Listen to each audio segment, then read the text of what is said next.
క్రీస్తునందు ప్రియులు దేవుని పిల్లలైన మీ అందరికీ కూడా ఈ సాయంకాల వేళ క్రీస్తు నామములో శుభములు ఆహ్వానాన్ని పలుకుతున్నాను.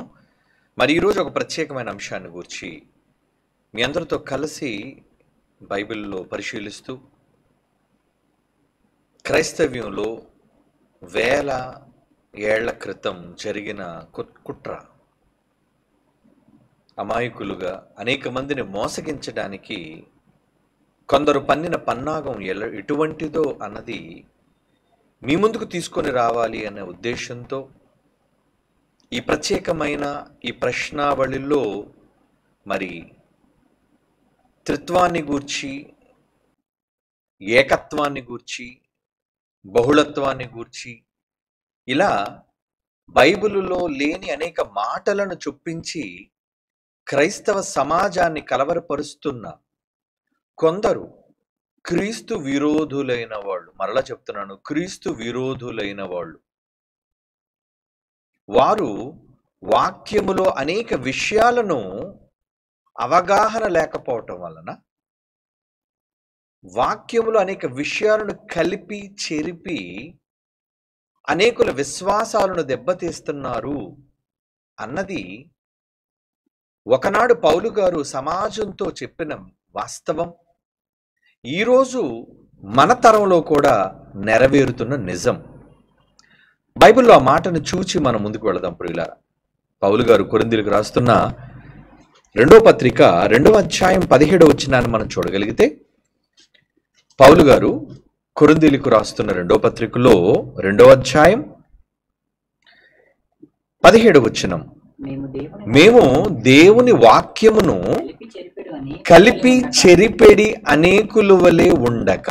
అంటే ఈ మాట మనకి ఏమి స్పష్టం చేస్తుంది అంటే, దేవుని వాక్యమును కలిపి చెరుపుతున్నారు అని, వాక్యము చెరపబడుతుంది అని, కలపబడుతుంది, చెరపబడుతుంది. అనేకులు పౌలు గారి సమయానికే ఉన్నారు.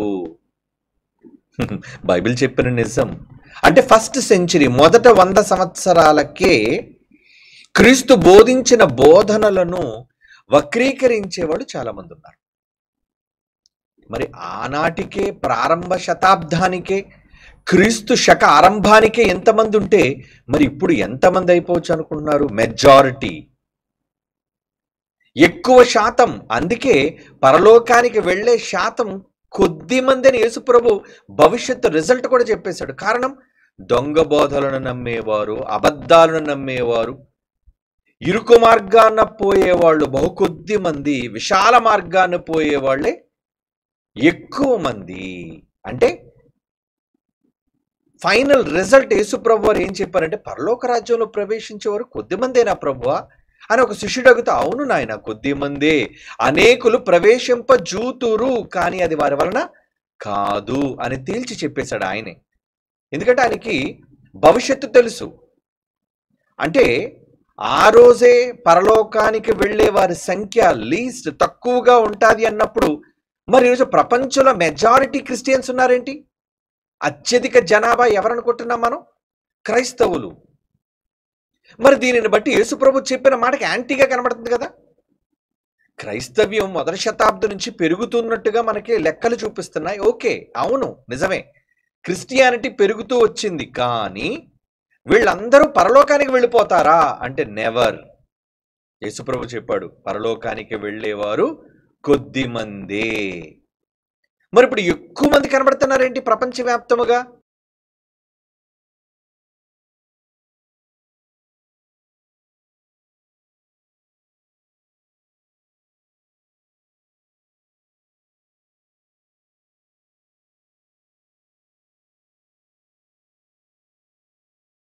ఆధారం లేకుండా మాట్లాడదు.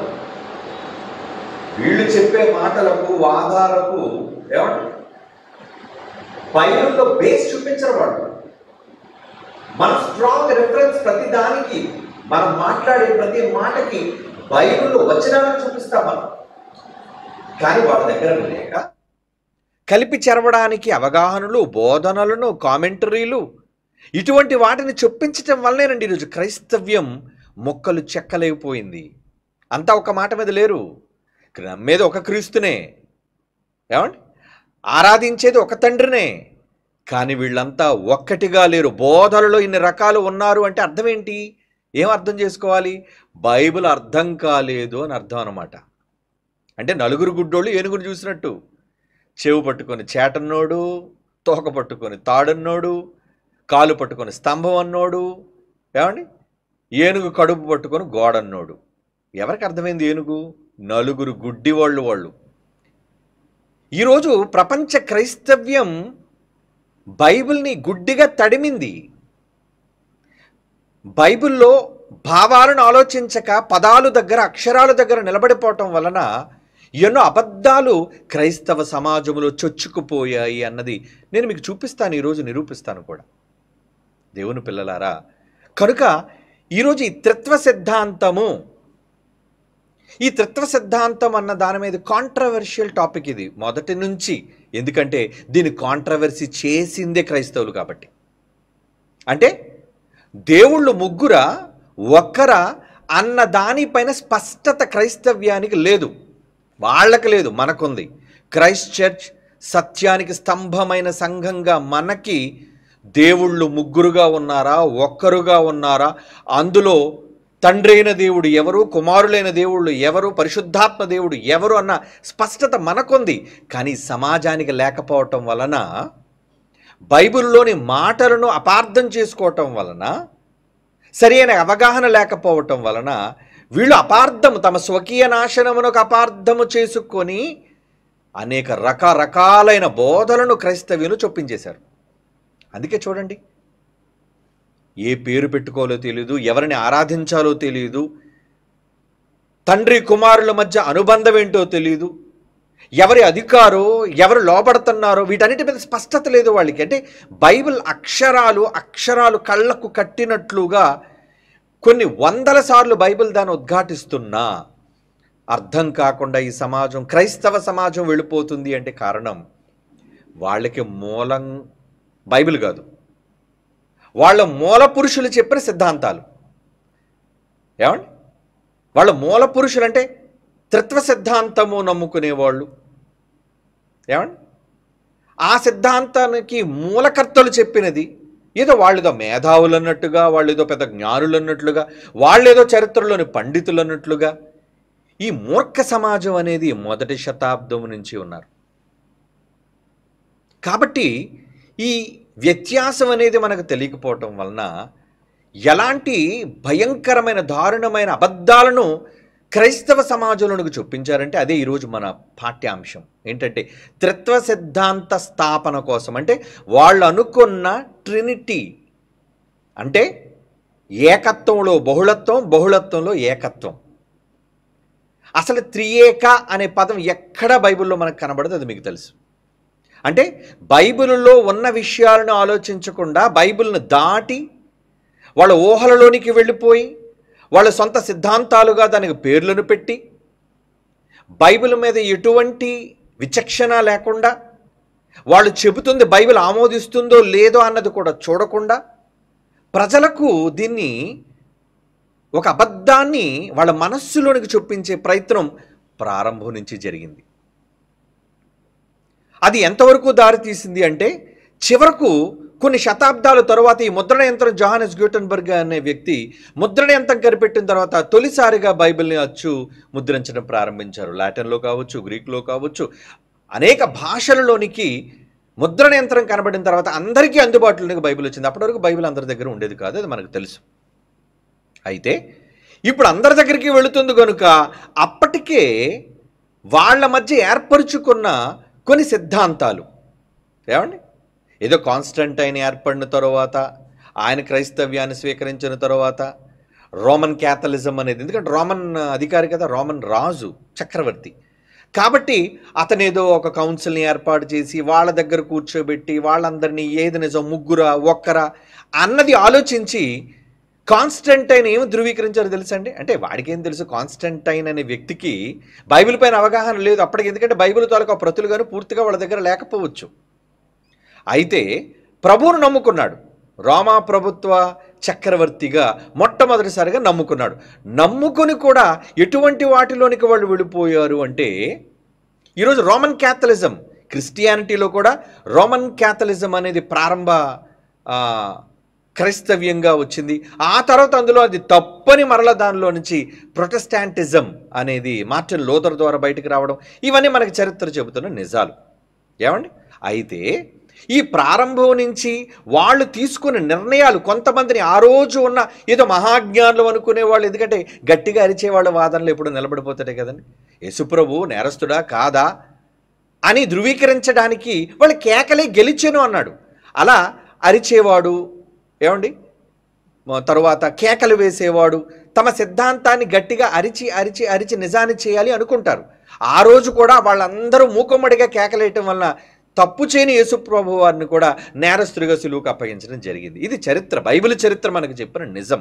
అయితే మొదటి నుంచి వాళ్ళు ఆమోదిస్తున్నది ఏంటో తెలుసా అండి? ఆ రోజు కౌన్సిల్ ఆఫ్ నైసియాలో వాళ్ళు తీసుకున్న నిర్ణయం ఏంటంటే ట్రినిటీ, అంటే ముగ్గురు దేవుళ్ళు అనేది మనం అనకూడదు.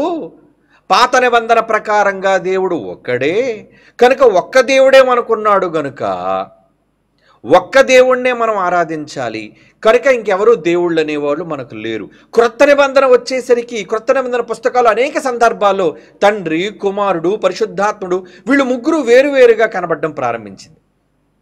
ఎందుకంటే నన్ను తండ్రి పంపాడని. ఈ వివరాలన్నీ కూడా రేపు టాపిక్లో మీకు సవివరంగా చెబుతాను, ఎందుకంటే మొన్న చెప్పింది ఓన్లీ 20% మాత్రమే. రేపు ఆ టాపిక్లో ఫుల్ డీటెయిల్డ్గా బైబిల్లో ఏముంది అనేది మనం ఆలోచించి ముందుకు వెళదాం. అయితే ఈ టాపిక్ ఎస్పెషల్గా మీరు ఆలోచించవలసింది ఏంటంటే, వాళ్ళు తీసుకున్న ఒక సిద్ధాంతం, ఒక స్టాండ్ తీసుకున్నారు. ఏంటంటే మనం ట్రినిటీ అనే దాన్ని ఆమోదించాలి. అంటే త్రియేక దైవత్వం, ఒక్క దేవుడే. మరి బైబిల్లో ముగ్గురు కనబడుతున్నారేంటి? ఒక్కడే ముగ్గురుగా కనబడ్డాడు. పాత నిబంధనలో ఒకలా కనబడ్డాడు, క్రొత్త నిబంధనలో ఒకలా కనబడ్డాడు. ఏమండి? యేసుగా కనబడిన యెహోవాయే, యెహోవా కనబడిందే పరిశుద్ధాత్మ, పరిశుద్ధాత్మగా వచ్చిన వాడే యేసు క్రీస్తు. అంటే వీళ్ళు కళగోర గంపగా చేసేసి బైబిల్లోని అక్షరాలను అర్థం చేసుకోవడం చేతకాక, ఏమండి, చివరకు వాళ్ళ సిద్ధాంతాన్ని రాజే ఆమోదించేశాడండి. రాజు ఆమోదిస్తే దాన్ని కాదన్న వాళ్ళు ఎవరు? కనుక ఆ రోజు ఆ సిద్ధాంతాన్ని ఆమోదించేయటం వలన మనమంతా ఇప్పుడు ఒక్కదాని మీద నిలబడాలి. ఒక్క దేవుడే. నిజానికి దేవుళ్ళు ఒక్కరా ముగ్గురు అనేది రేపు ఆ టాపిక్లో మాట్లాడుకుందాం. ఎందుకంటే టోటల్గా ఈ సమాజానికి ఇన్ఫర్మేషన్ అనేది బైబిల్లో ఏముందో అనేది మనం ఇస్తాం. మనం పలికే ప్రతి మాటకి బైబిల్ బేస్ చూపిస్తాం. అది చాలామందికి తెలుసు. ఇక అంగీకరించిన వాళ్ళు అంటారా, వాళ్ళు ఎంత చెప్పినా అడ్డముగా వాదించేవాళ్ళు, వక్రీకరించేవాళ్ళు, తప్పుగా సమాజం మధ్య తీసుకుని వెళ్ళేవారు అనేది పరిపాటి. ఎందుకంటే ఈరోజు తారాస్థాయిలో మనం కనబడుతున్నాం కాబట్టి ఏదో ఒక విధంగా మన మీద బురద జల్లాలనే ప్రయత్నం చేసుకునేవ్వండి. వీ డోంట్ కేర్, దానికోసం మనం పట్టించుకోం. ఎందుకంటే ప్రజల మెప్పు కోసం మనం ఏ రోజు బోధ చెయ్యం, ప్రజల కోసం వాళ్ళ మన్ననల కోసం మనం ఏ రోజు వాక్యాన్ని చేత పట్టం. సో మన స్టాండ్ ఎప్పుడు బైబిల్. మనం దేవుని అనుగ్రహం కావాలి, దేవుడు ఏ ఉద్దేశాలతో బైబిల్ రాయించాడన్నది ఎప్పుడూ మనం బైబిల్ మీద నిలబడతాం. ఇది మీలో చాలామందికి తెలిసిన విషయం. ముఖ్యంగా మన పిల్లలైన వాళ్ళందరూ అదే స్టాండ్ మీద ఉన్నారని, క్రైస్ట్ చర్చ్ వాళ్ళందరూ అదే స్టాండ్ మీద ఉన్నారని మనకు తెలుసు. ఇకపోతే ఈ విషయాన్ని మనం ఆలోచించేటప్పుడు ఈ త్రిత్వ సిద్ధాంతాన్ని స్థాపించటం కోసం ఎలాగైనా ఈ ట్రినిటీ అనే దాన్ని మనం క్రైస్తవ్యంలో చూపించాలి అనే ఒక ఆలోచనతో ప్రాచీన ప్రతులు, మనం అంతా దేన్ని నమ్ముతాం? అందుకే వీళ్ళందరూ ఎక్కడికి వెళ్తున్నారు? ప్రతిదానికి ఏది అడిగినా మూల భాష. ఏమండి? అంటే ప్రతిదీ ఏదో మూల భాషలోనికి వెళ్ళిపోతే నిజం తెలిసిపోద్ది. ప్రాచీన ప్రతులు అంటే పురాతనమైన ప్రతులు, బైబిల్ను రాసిన వాళ్ళు ఆ వ్రాసిన ప్రతులను కూడా చాలా కూడా చూసి వ్రాసిన ప్రతులు ఉంటాయి. డెడ్ సీ స్క్రోల్స్ అన్నది ఉంది చరిత్రలో. మనం చూస్తే అక్కడ దొరికే చాలా పుస్తకాలు మృత సముద్రం దగ్గర. అయితే చాలా వరకు దొరికిన మనకు పరిశుద్ధ గ్రంథం బైబిల్ యొక్క ఆ పుస్తకాలను, చర్మపు కాగితాలను మనం ఆలోచిస్తే అవి ట్రూ కాపీడ్, అంటే దగ్గర పెట్టుకొని కాపీస్ కావాలి కాబట్టి కాపీ అంటే ఉన్నదాన్ని కాపీ చేసి రాశారు. ఎందుకంటే ఆ రోజు ముద్రణ యంత్రాలు లేవు, చదువుకోవాలంటే ఒక్క పుస్తకమే ఉంది, ఒక ప్రతి ఉంది. కాబట్టి బహుళ ప్రతుల కోసం, ఎక్కువ ప్రతుల కోసం వాళ్ళు ఏం చేసేవారంటే ఉన్నదాన్ని చూచి వ్రాసేవారు. కనుక ఇలా వాళ్ళకి దొరికిన ప్రతులలో ప్రాచీన ప్రతులు అంటారు. ఆ ప్రాచీన ప్రతులను దగ్గర పెట్టుకునే ముద్రణ అనేది జరిగింది. ఏమండి? బైబిల్ ప్రింటింగ్, బైబిల్ ముద్రణ అనేది ఆ ప్రతులను దగ్గర పెట్టుకుని చేశారు. దాన్ని చాలామంది ఉన్నది ఉన్నట్టుగా ట్రాన్స్లేట్ చేసిన వాళ్ళు ఉన్నారు. వీళ్ళు సిద్ధాంతాలకు వ్యతిరేకంగా ఉంటున్నాయి కాబట్టి అందులో మార్పులు చేసిన వాళ్ళు కూడా ఉన్నారు. ఈ విషయం సమాజానికి చాలా కొద్ది మందికి తెలుసు. ఎందుకంటే విజ్ఞులైన వారు, ఆలోచించిన వారు. ఏమండి, అయితే మనం చరిత్ర చెప్పింది నమ్మేద్దామా? కానీ చరిత్ర చెప్పేది నమ్మడానికంటే ముందు అసలు బైబిల్ మనకు బేస్ కావాలి. ఎందుకంటే నాకు ఈ సందేహం వచ్చింది కూడా బైబిల్లోనిది చదివి నాకు ఈ సందేహం వచ్చిందండి. ఎందుకంటే మనకు ఆధారం బైబిల్. ఎవరి పుస్తకాలు ఏమండి వాటిని అథెంటిక్గా తీసుకోం మనం. ఎందుకంటే మనిషి వాడు సొంత జ్ఞానంతో రాస్తాడు, వాడు సొంత ఉద్దేశాలు అందులో రాసేస్తాడు. అదే దేవుడు రాయించిందా, పరిశుద్ధాత్మ ప్రేరణ వల్ల రాయబడిందా, అవి ఎప్పుడూ భావానికి వ్యతిరేకంగా ఉండవు, ఎప్పుడూ సత్యానికి సాక్ష్యాలుగా అవి నిలబడతాయి. కనుక ఈ ప్రాచీన ప్రతులలో వీళ్ళు ఏం చేశారు తెలుసా అండి? ప్రతులను కూడా మార్చే ప్రయత్నం చేశారు. అంటే ప్రతులలోనున్న విషయాలను కూడా మార్చే కుట్రపూరితమైన ఒక కోణం బయటపడింది. ఈరోజు ప్రతిదానికి తిర్తమన్నా దేనికన్నా ప్రాచీన భాష అండి, ప్రాచీన ప్రతులను అందులో ఎలా ఉందండి, తెలుగులో ఉన్నది అర్థం చేసుకోవటం చేత కానీ వాళ్ళేదో ఇతర భాషా ప్రవీణులైనట్లుగా ఆ భాషలలోనికి వెళ్ళి అవేదో మహాజ్ఞాన సంగతులు ఇందులో లేనివి అందులో ఉన్నాయి అన్నట్లుగా ట్రూ ట్రాన్స్లేట్ అయ్యి వచ్చిన మన దగ్గరున్న భాషను కూడా నమ్మకుండా తెలుగు మీద, మన దగ్గరున్న భాషల మీద అపనమ్మకను కలుగజేసి, ఏమండి, ఎందుకంటే ఎక్కడో ఒక దగ్గర టైపింగ్ మిస్టేక్స్ అనేవి జరుగుతుంటాయి, రాసేటప్పుడు స్పెల్లింగ్ మిస్టేక్స్ అనేవి జరుగుతుంటాయి, ఏమండి, ముద్రించేటప్పుడు అచ్చు తర్జుమాలోని తప్పులు అనేవి దొర్లుతుంటాయి. మనం మీకు చెప్పాను కదా, తర్జుమా అనగానే ఒక మూర అనగానే ఏమని తర్జుమా చేయాలో వీళ్ళకి తెలియదు. కనుక 15 మూరలకే ప్రపంచ శిఖరాలు మునిగిపోయా అన్నది అది ఎప్పుడు ఒక డిబేట్గానే ఉంటుంది. అంటే అర్థం కాలేదు. అంటే బైబిల్లో వాళ్ళు ఏమని రాశారో ప్రాచీన ప్రతుల్లో దాని కొలమానం వీళ్ళకి తెలియలేదు ఇప్పుడున్నదాన్ని. కనుక మోరని ఒక తెలుగు బైబిల్లో మోర్ అనే పదాన్ని ప్రయోగించవచ్చు. కనుక అలా దాన్ని మనం ఆధారంగా తీసుకోకుండా భావం. అందుకే ఎప్పుడు కూడా మనం విద్యను నేర్పించే మనం ఎప్పుడు కూడా బైబిల్లోని భావాలలోనికి వెళ్తాం, అంటే మూలాలలోనికి వెళ్ళిపోతాం మనం ఎప్పుడు కూడా. ఎందుకంటే మూలంలోనికి వెళితేనే ఏదైనా మనకు తెలియదు. మూలానికి వెళ్ళాలి. ఏమండి, జ్వరం వచ్చిందంటే దేనికి జ్వరం వచ్చింది, ఈ జ్వరానికి కారణం ఏంటి అనేది ఒక డాక్టర్ మూలంలోనికి వెళ్ళాలి. ఏదో ప్రతిదానికి పారాసిటమాల్ ఇచ్చేసి టెంపరేచర్ తగ్గిపోద్దులండి అని అంటే ఎలా? అది ఏ జ్వరం? వైరల్ జ్వరమా, ఏమండి, డెంగ్యూ జ్వరమా? ఫీవర్స్లో చాలా కొన్ని వేల రకాలైన జ్వరాలు ఉన్నాయి.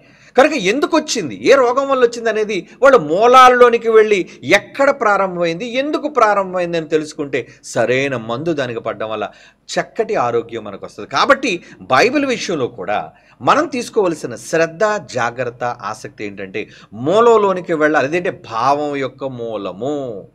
దానిలోనికి వెళితేనే నిజాలు మనకు అర్థమవుతాయి. ఆ భావం ఏంటి, ఆ నిజాలు ఏంటి ఇప్పుడు నేను మీకు చదివి వినిపిస్తాను. మీ బైబిల్లో ఉన్నది మీరు చదివి ఉందరు కానీ, చదివి తెలుసుకుందరు కానీ మీరు. అయితే దీనికి దేవుడు ఒక వార్నింగ్ ఇచ్చాడు. ఎప్పుడు బైబిల్ను ముగించేటప్పుడు ప్రకటన గ్రంథంలో 22, 18, 19 వచనాలు చదవండి. వార్నింగ్ చదివి మనం ముందుకు వెళదాం. ప్రకటన గ్రంథం 22వ అధ్యాయం 18, 19 వచనాలు. అందులో ఏమని రాయబడింది? ఈ గ్రంథమందున్న ప్రవచన వాక్యములలో విను ప్రతివానికి సాక్ష్యం ఏంటంటే ఎవడైనా, వాడు రాజైనా కావచ్చు, వాడు ప్రవక్త అయినా కావచ్చు, వాడు బోధకుడైనా కావచ్చు, ఎవడైనాను వీటితో మరి ఏదైనాను కలిపిన ఎడల ఈ గ్రంథములో వ్రాయబడిన తెగుళ్ళు దేవుడు వానికి ఇస్తాడు. అలాగే 19వ వచనం, ఎవడైనా ఈ గ్రంథమందున్న ఏదైనా తీసివేసిన ఎడల దేవుడు ఈ గ్రంథమందు వ్రాయబడిన జీవవృక్ష పరిశుద్ధ పట్టణంలో వానికి పాలు లేకుండా చేయనంటే నో హెవెన్. ఏమంటే దీనిలో ఉన్నది ఎవడైనా తీసినా పెట్టినా వాడు పరలోకానికి పోడు అనేది కదండి బైబిల్లో ఉంది. ఇది వార్నింగ్. అంటే ఈ వార్నింగ్ విన్న తర్వాత దేన్నైనా బైబిల్తో మనం కలిపేయొచ్చా? దేన్నైనా బైబిల్లో మనం తీసేయొచ్చా అంటే నో, కలపొద్దు, తీయొద్దు. కలిపినా తీసినా దానివల్ల చాలా ప్రమాదం. ఏంటంటే అసలు నువ్వు పరలోకానికే వెళ్ళవు. అంటే మరి ఇన్ని వేల మంది సంఖ్యలో ప్రపంచవ్యాప్తంగా అధిక శాతం ఉన్న క్రైస్తవులు, మరి వీళ్ళంతా కూడా పరలోకానికి వెళ్ళేవాళ్ళు కొద్ది మంది అని ఎందుకు అంటున్నాడంటే అందరిలో ఏం జరుగుతుందన్నమాట? పరలోకానికి అనర్హులు ఎందుకు అయిపోతున్నారు అంటే, సత్యంలో ఉన్నది ఉన్నట్లుగా ఆలోచించకుండా కలుపుతున్నారు, తీసేస్తున్నారు, కలుపుతున్నారు, తీసేస్తున్నారు. ఇదే జీవవృక్షములోను, జీవ గ్రంథములోను, పరలోక పట్టణములోను పాలు లేకుండా చేసే భయంకరమైనది. నిజమండి, ఎంత ప్రమాదకరమైనది. ఓకే, ఇప్పుడు వీళ్ళు దీన్ని మార్చారు అన్నదానికి ఇప్పుడు మీకు రుజువు చూపిస్తాను. ఎందుకంటే సిద్ధాంత స్థాపన, ఏ సిద్ధాంతాన్ని స్థాపించాలి? త్రిత్వం అంటే ఏంటంటే ముగ్గురు ఒక్కటే, ఒక్క దేవుడే ముగ్గురుగా కనబడ్డాడు. వాళ్ళందుకే చూడండి, ఈ త్రిత్వానికి సంబంధించి వివరణ ఇచ్చాడు. బాబు, ముగ్గురు వేరు వేరుగా ఒకే కాలంలో ఉన్నారంటే దానికి జవాబు చెప్పడం. ముగ్గురు అంటే ఒక్కటే అంటాడు. మరి ముగ్గురుగా కనబడుతున్నారంటే అది ఒక్కడే ముగ్గురుగా కనబడుతున్నారంటే ఎప్పుడూ కూడా దీనికి సంబంధించి కన్ఫ్యూజన్. ఎందుకు కన్ఫ్యూజన్?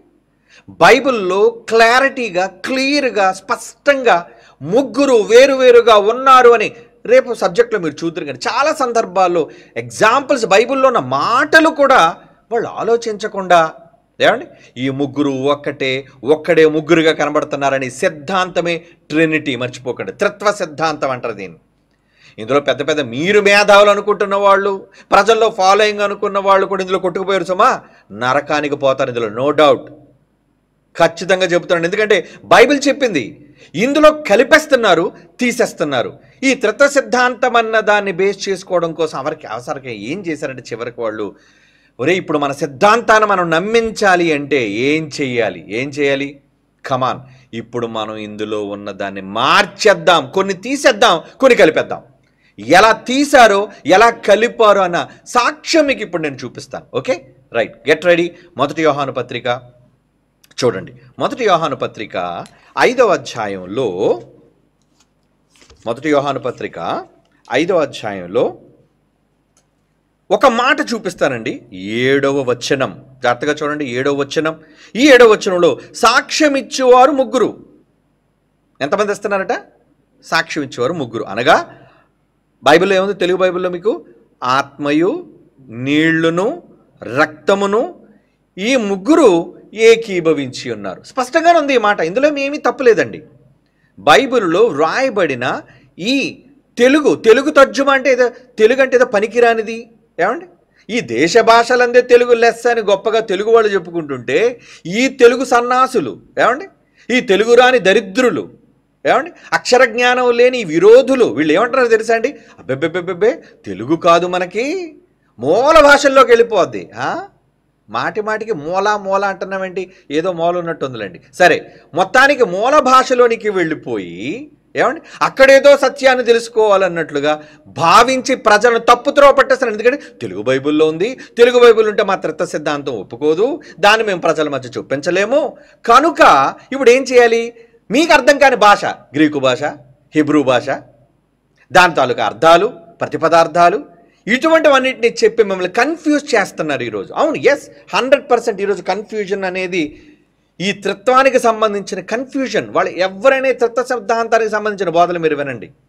బాబు, ముగ్గురు వేరువేరా, ఒక్కటి అంటే ఒక్కడు అండో, ముగ్గురు ఉన్నారు ఏంటంటే ముగ్గురుగాను ఒప్పుకోడు.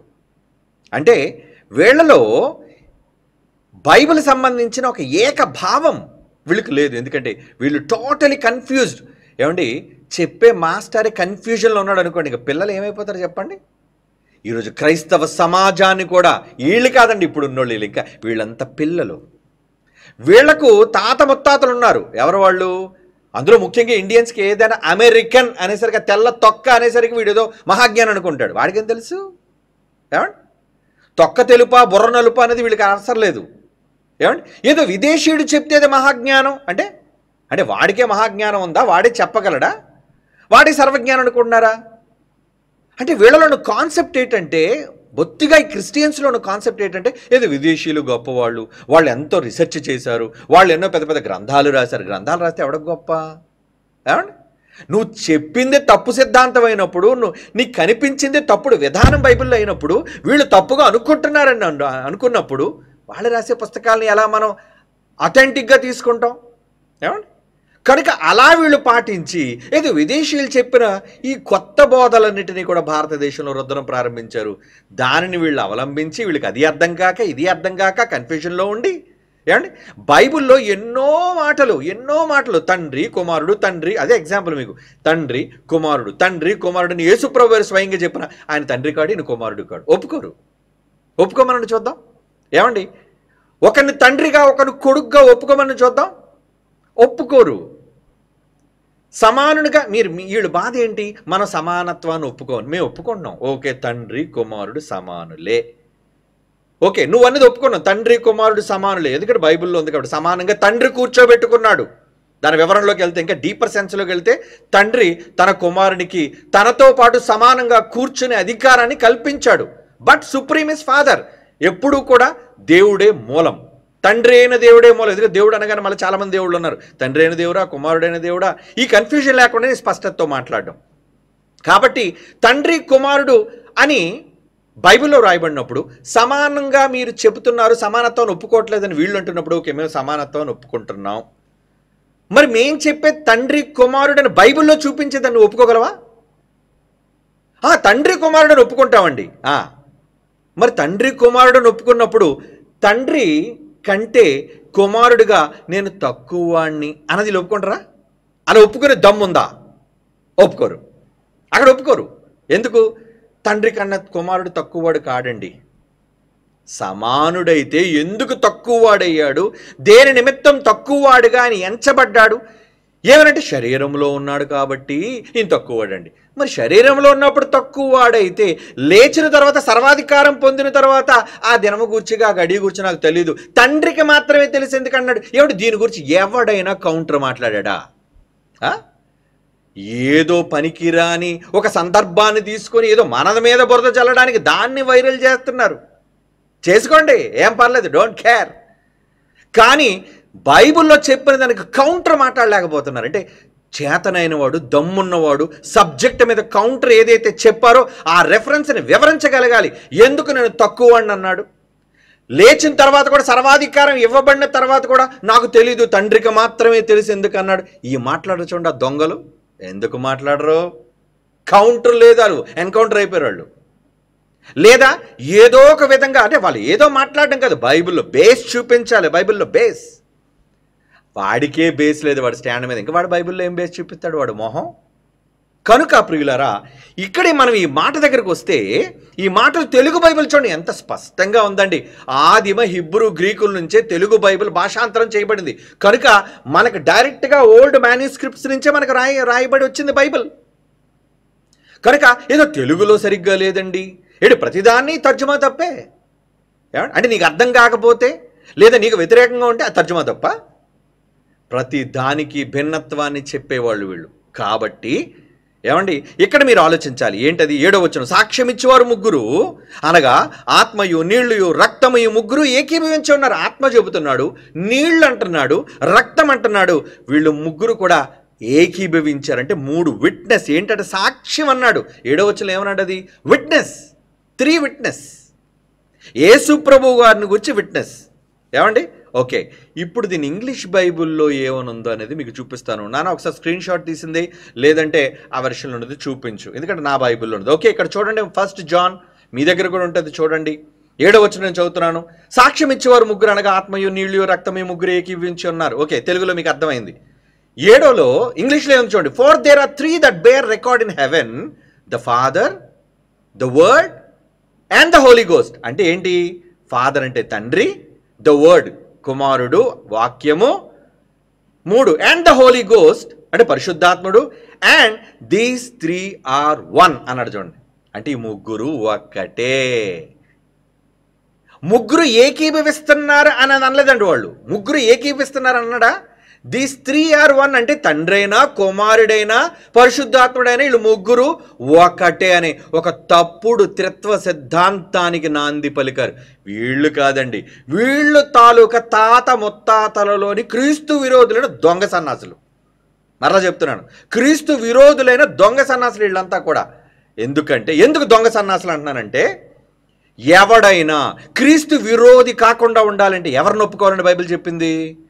బైబిల్లో మాట చూడండి, కమాన్, బైబిల్లో మాట చూడండి ఏమన్నది? 1 యోహాను పత్రిక 2వ అధ్యాయం 22వ వచనం. మొదటి యోహాను పత్రిక 2:22 ఏమంటున్నాడు అక్కడ? తండ్రిని కుమారుణ్ణి ఒప్పుకొనని వీడే క్రీస్తు విరోధి. అంటే విరోధి కాకుండా ఉండాలంటే ఎవడైనా దేన్ని ఒప్పుకోవాలి? తండ్రిని కొడుకుని ఒప్పుకోవాలని బైబిల్లో ఉందా? యెహోవాను యేసును ఒప్పుకోవాలని బైబిల్లో ఉందా? ఏమనుంది బైబిల్లో? యెహోవాను యేసును ఒప్పుకొనని వాడి క్రీస్తు విరోధం ఉందా? తండ్రిని కుమారుని ఒప్పుకొని వాడి క్రీస్తు ఉందా? తండ్రి కుమారుడు, అది ఆయనే. తండ్రి అంటే యెహోవా, కుమారుడు అంటే యేసు ప్రభు. మరి ఆ ఇద్దరు పేర్లు చెప్పకుండా బంధం కోసం చెప్తున్నాడు ఏంటి ఇక్కడ? అంటే తండ్రిని తండ్రిగా ఒప్పుకోవాలి, యేసు ప్రభును కొడుకుగా ఒప్పుకోవాలి, తండ్రిని తండ్రిగా ఒప్పుకోవాలి, కొడుకును కొడుకుగా ఒప్పుకోవాలి. వీళ్ళిద్దరు ఉన్న బంధాన్ని ఒప్పుకొని వాడు ఎవడైనా ఉంటే వాడే విరోధి. అంటే తండ్రి వేరుగా ఉన్నాడు, కుమారుడు వేరుగా ఉన్నాడన్న విషయం స్పష్టంగా బైబిల్ చెప్పింది. ఇద్దరు వేరు వేరు, ఒక్కటి కాదు, ఇద్దరు వేరు. కనుక ఇద్దరు వేరైన ఇప్పుడు ఈ సిద్ధాంతాన్ని ఎలాగైనా బైబిల్లో ఉన్నదో చూపించాలి. ఇప్పుడు బేస్ చూపించాలి. ఎలాగా? వీళ్ళు ముగ్గురు ఒకటని ఇంగ్లీష్ బైబిల్లో ఇప్పుడు చూపించింది చూసారా ఎలా మార్చి పడేశారో వీళ్ళు. ఏడు తెలుగు బైబిల్లో అర్థం ఉందా? తెలుగు బైబిల్లో 7వ వచనంలో ఏముంది చెప్పండి? వీళ్ళు అనుకున్నట్లుగా ఒక ఉండాలి అనుకుంటే ఏమంటే అదిగోండి ఆన్లైన్లో చూపించింది కూడా. ఈరోజు ఆన్లైన్ బైబిల్ మీరు ఎవరైనా ఓపెన్ చేసి చూడండి, వర్షన్స్ ఎలా మార్చి పడేశారు. ఎందుకు ఎలా మార్చి పడేశారో కూడా మీకు ప్రూఫ్ చూపిస్తాను నేను. వితౌట్ ప్రూఫ్ ఎల్పిబి మాట్లాడ్డా నువ్వేమనుకున్నా నిజాలు మాట్లాడతారు, కొండ బద్దలైపోయినట్టుంటే దేనికైనా గుండెలు కూడా బద్దలైపోతాయి తర్వాత. ఇంకా వినండి, ఎందుకంటే అబద్ధంలో క్రైస్తవం వెళుతుంటే సహించాం. క్రీస్తుని గురించి తప్పుగా మాట్లాడుతున్న బయట వాళ్ళనే సవాలు చేసి పిలిచిన వాళ్ళం. చూదురుగానండి మా సవాళ్ళ పరంపర ఏంటో. ఓకే, కమాన్ సబ్జెక్ట్లోకి వెళ్ళిపోదాం. ఇక్కడ ఏమంటున్నాడు చూడండి, the three bear record in heaven, the father, the word and the holy ghost. అంటే తండ్రి కుమార పరిశుద్ధాత్మని ఇంగ్లీష్లో ఉంది. ఏమండి ఇదే విధానం ఎందులో తెలుసా అండి? గ్రీకు బైబిల్లో కూడా ఉంటుందండి. ఓకే, కానీ తెలుగులో ఏముంది? నిజంగా వీళ్ళు అనుకుంటున్నట్లుగా తండ్రి కుమారుడు పరిశుద్ధాత్మ అనేది ఉంటే 7వ వచనంలో ఏముండాలి? సాక్ష్యం ఇచ్చేవారు ముగ్గురు, అనగా తండ్రియు కుమారుడును పరిశుద్ధాత్మ, వీళ్ళు ముగ్గురు ఏకీభవించి ఉన్నారన్నాడు, ఒక్కటై ఉన్నారనలేదు. పదానికి కూడా అర్థం తెలియాలి కదా. ఏకీభవించటం వేరు, ఏకమై ఉండటం వేరు. ఏమంటే మేము ముగ్గురు ఏకీభవించామండి, విషయానికి అంగీకరించామండి అని అర్థం. విట్నెస్, సాక్ష్యంగా తండ్రి కుమార పరిశుద్ధాత్మలు సాక్ష్యంగా ఉంటే ఎవరికి సాక్ష్యంగా ఉన్నారు? ఏమండి సందర్భం ఇప్పుడు చూడండి. ఎప్పుడు కూడా భావం తెలియాలి. భావం తెలుసుకోకపోతే, ముందు వెనక చదవకపోతే ఎవరి కోసం, ఎందుకోసం, ఎవరంటున్నారు ఇవి తెలియకపోబట్టే క్రైస్తవ్యాన్ని ఈరోజు కుక్కలు చింపిన విస్తర చేశారు ఈ దౌర్భాగ్యులైన వాళ్ళు. ఓకే, కమాన్ ఇప్పుడు చదవండి. మొదటి యోహాను పత్రికలో కొంచెం ముందుకు వెళుతున్నాం. మొదటి నుంచి స్పీడ్గా చదువుతాం చూడండి, అర్థం చేసుకోవాలి. మొదటి వచనం నుంచి 5వ అధ్యాయం 1వ వచనం. యేసే క్రీస్తు అయి ఉన్నాడని నమ్ము ప్రతివాడు దేవుని మూలముగా పుట్టి ఉన్నాడు. యేసే రాజు అని ఒప్పుకోవాలి. పుట్టించిన వారిని ప్రేమించు ప్రతివాడు ఆయన మూలముగా పుట్టిన వారిని ప్రేమించును. పుట్టించినవాడు, రేపు మాట్లాడుకుందాలండి. ఆయన పుట్టించాను, తండ్రిని కుమారుని పుట్టించిన వాడైన తండ్రిని కూడా ప్రేమించు ప్రతివాడు ఆయన మూలముగా పుట్టిన వారిని ప్రేమించును. తండ్రిని ప్రేమిస్తాడని అర్థం. మనము దేవుని ప్రేమించువారము, ఆయన ఆజ్ఞలు నెరవేర్చువారమైతిమా, దేవుని పిల్లలం ప్రేమించుచున్నాము, దాని వలన ఎరుగుదుము. మనం ఆయన ఆజ్ఞలు గైకొనుటయే దేవుని ప్రేమించుట, ఆయన ఆజ్ఞలు భారమైనవి కాదు. 4వ వచనం. దేవుని మూలముగా పుట్టిన వారందరూ లోకమును జయించుదురు. అంటే దేవునికి పుట్టినవాడే లోకాన్ని జయిస్తాడు. లోకమును జయించున్నది విజయము మన విశ్వాసం. 5వ వచనం చూడండి. ఇప్పుడు సందర్భం, యేసు దేవుని కుమారుడని నమ్మువాడు తప్ప. యేసు ఎవరిని నమ్మాలట? లోకం ఏమని నమ్మాలి? యేసు దేవుని కొడుకు అని నమ్మువాడు తప్ప లోకమును జయించువాడు మరి ఎవడు? అంటే లోకాన్ని గెలవాలంటే క్రైస్తవుడా ముందు నువ్వేమని నమ్మాలి? ఏమని బైబిల్ చెప్తుంది. బైబిల్ మీలాంటి చెత్త కామెంటరీ మాటలు, ఊహల్లోనికి, భాషల్లోనికి వెళ్ళాం. బైబిల్లో అక్షర జ్ఞానం ఉన్నది ఉన్నట్లుగా మాట్లాడాలి. ఓకే, ఏమన్నదంటే 5వ వచనం, యేసు దేవుని కుమారుడని కొడుకని ఒప్పుకోవాలి. యేసు యెహోవా అని ఒప్పుకొనివాడు అంటే ఓకే, నువ్వు అన్నట్టుగా అవునండి యేసే యెహోవా అని ఒప్పేసుకుంటావండి. అలా అని లేదే బైబిల్లో. ఏమనుంది? యేసు దేవునికి కొడుకు. ఇక్కడ బంధాన్ని చెప్తున్నాడు. కుమారుడని నమ్మువాడు తప్ప, అలా నమ్మేవాడే లోకాన్ని జయించగలడు. అని చెబుతూ, అంటే ఇది ఎవరి కోసం చెప్తున్నాడు అనమాట? యేసుక్రీస్తు వారిని గురించి చెబుతున్న సందర్భం కదా. ఇప్పుడు 6వ వచనం చదవండి. నీళ్ల ద్వారాను, ఆ యేసు ప్రభు కోసం చెబుతూ, నీళ్ల ద్వారాను రక్తము ద్వారాను వచ్చినవాడు ఈయనే. ఎలా వచ్చాడట ఈయన? నీళ్ల ద్వారా రక్తము ద్వారా వచ్చాడు. అంటే నీళ్ళు అంటే ఏంటి? యోహాను గారు బాప్తిస్మం ఇచ్చినప్పుడు నీళ్లలో దిగాడే నీళ్లు. అలాగే ఆయన కారిన రక్తం, ఆయన శరీరంలో ఉన్న రక్తం సాక్ష్యం, విట్నెస్. ఏమంటే ఈరోజు రక్తం విట్నెస్ కాదా? ఎక్కడైనా ప్రమాదకరమైన జరిగిన స్థలంలో, హత్య జరిగిన స్థలంలో ఏమండి DNA రక్తం అయినా సరే అదొక విట్నెస్. అలా ఇక్కడ ఏమంటున్నాడు చూడండి, రక్తము ద్వారాను నీళ్ల ద్వారాను వచ్చినవాడు ఈయనే. ఎవరి కోసం చెప్తున్నాడు ఇక్కడ? యేసుక్రీస్తు వారి కోసం. అవునా? అనగా యేసుక్రీస్తే, మళ్ళీ కన్ఫర్మ్ చేశాడు చూడండి, అనగా యేసుక్రీస్తే. ఈయన నీళ్లతోనూ మాత్రమే గాక నీళ్లతోనూ రక్తముతోనూ వచ్చినట్టు. ఇప్పుడు ఎవరి కోసం చెప్తున్నారు? నీళ్లతోనూ రక్తంతో వచ్చింది ఎవరు? యేసు ప్రభు. అంటే సందర్భం అంతా కూడా యేసు ప్రభుకు సాక్ష్యంగా నీళ్లు ఉన్నాయి, యేసు ప్రభుకు సాక్ష్యంగా ఆయన శరీరంలో ఉన్న రక్తం కూడా ఉంది. ఆత్మ సత్యము కనుక సాక్ష్యం ఇచ్చేవాడు కూడా ఆత్మ. ఎవరు? పరిశుద్ధాత్ముడు. వీళ్ళిద్దరిని గురించి సాక్ష్యం ఇచ్చేవాడు ఆత్మ. అంటే నీళ్లు, రక్తము, ఆత్మ 3 కూడా సాక్ష్యం ఇస్తున్నాయి అని 7వ వచనం కంటిన్యూషన్ చూడండి. సాక్ష్యం ఇచ్చేవారు 3, అనగా ఆత్మ, నీళ్లు, రక్తము. ఈ 3 ఏకీభవించి ఉన్నారు. దేనికి ఏకీభవించారు? అవును, ఈయన యేసు దేవుని కుమారుడైన క్రీస్తు అని పరిశుద్ధాత్మ చెబుతున్నాడు. ఆయన ఒంటిలో ప్రవహిస్తున్న రక్తము చెబుతుంది. ఆయన బాప్తిసం పొందిన నీళ్లు కూడా చెబుతున్నాయి. ఏమని? నీళ్లు, రక్తము, పరిశుద్ధాత్ముడు సాక్ష్యం ఇచ్చారు. ఏమని? ఈయన దేవుని కుమారుడు అని. ఇది కదండి ఈ మాట తాలూకు అర్థం.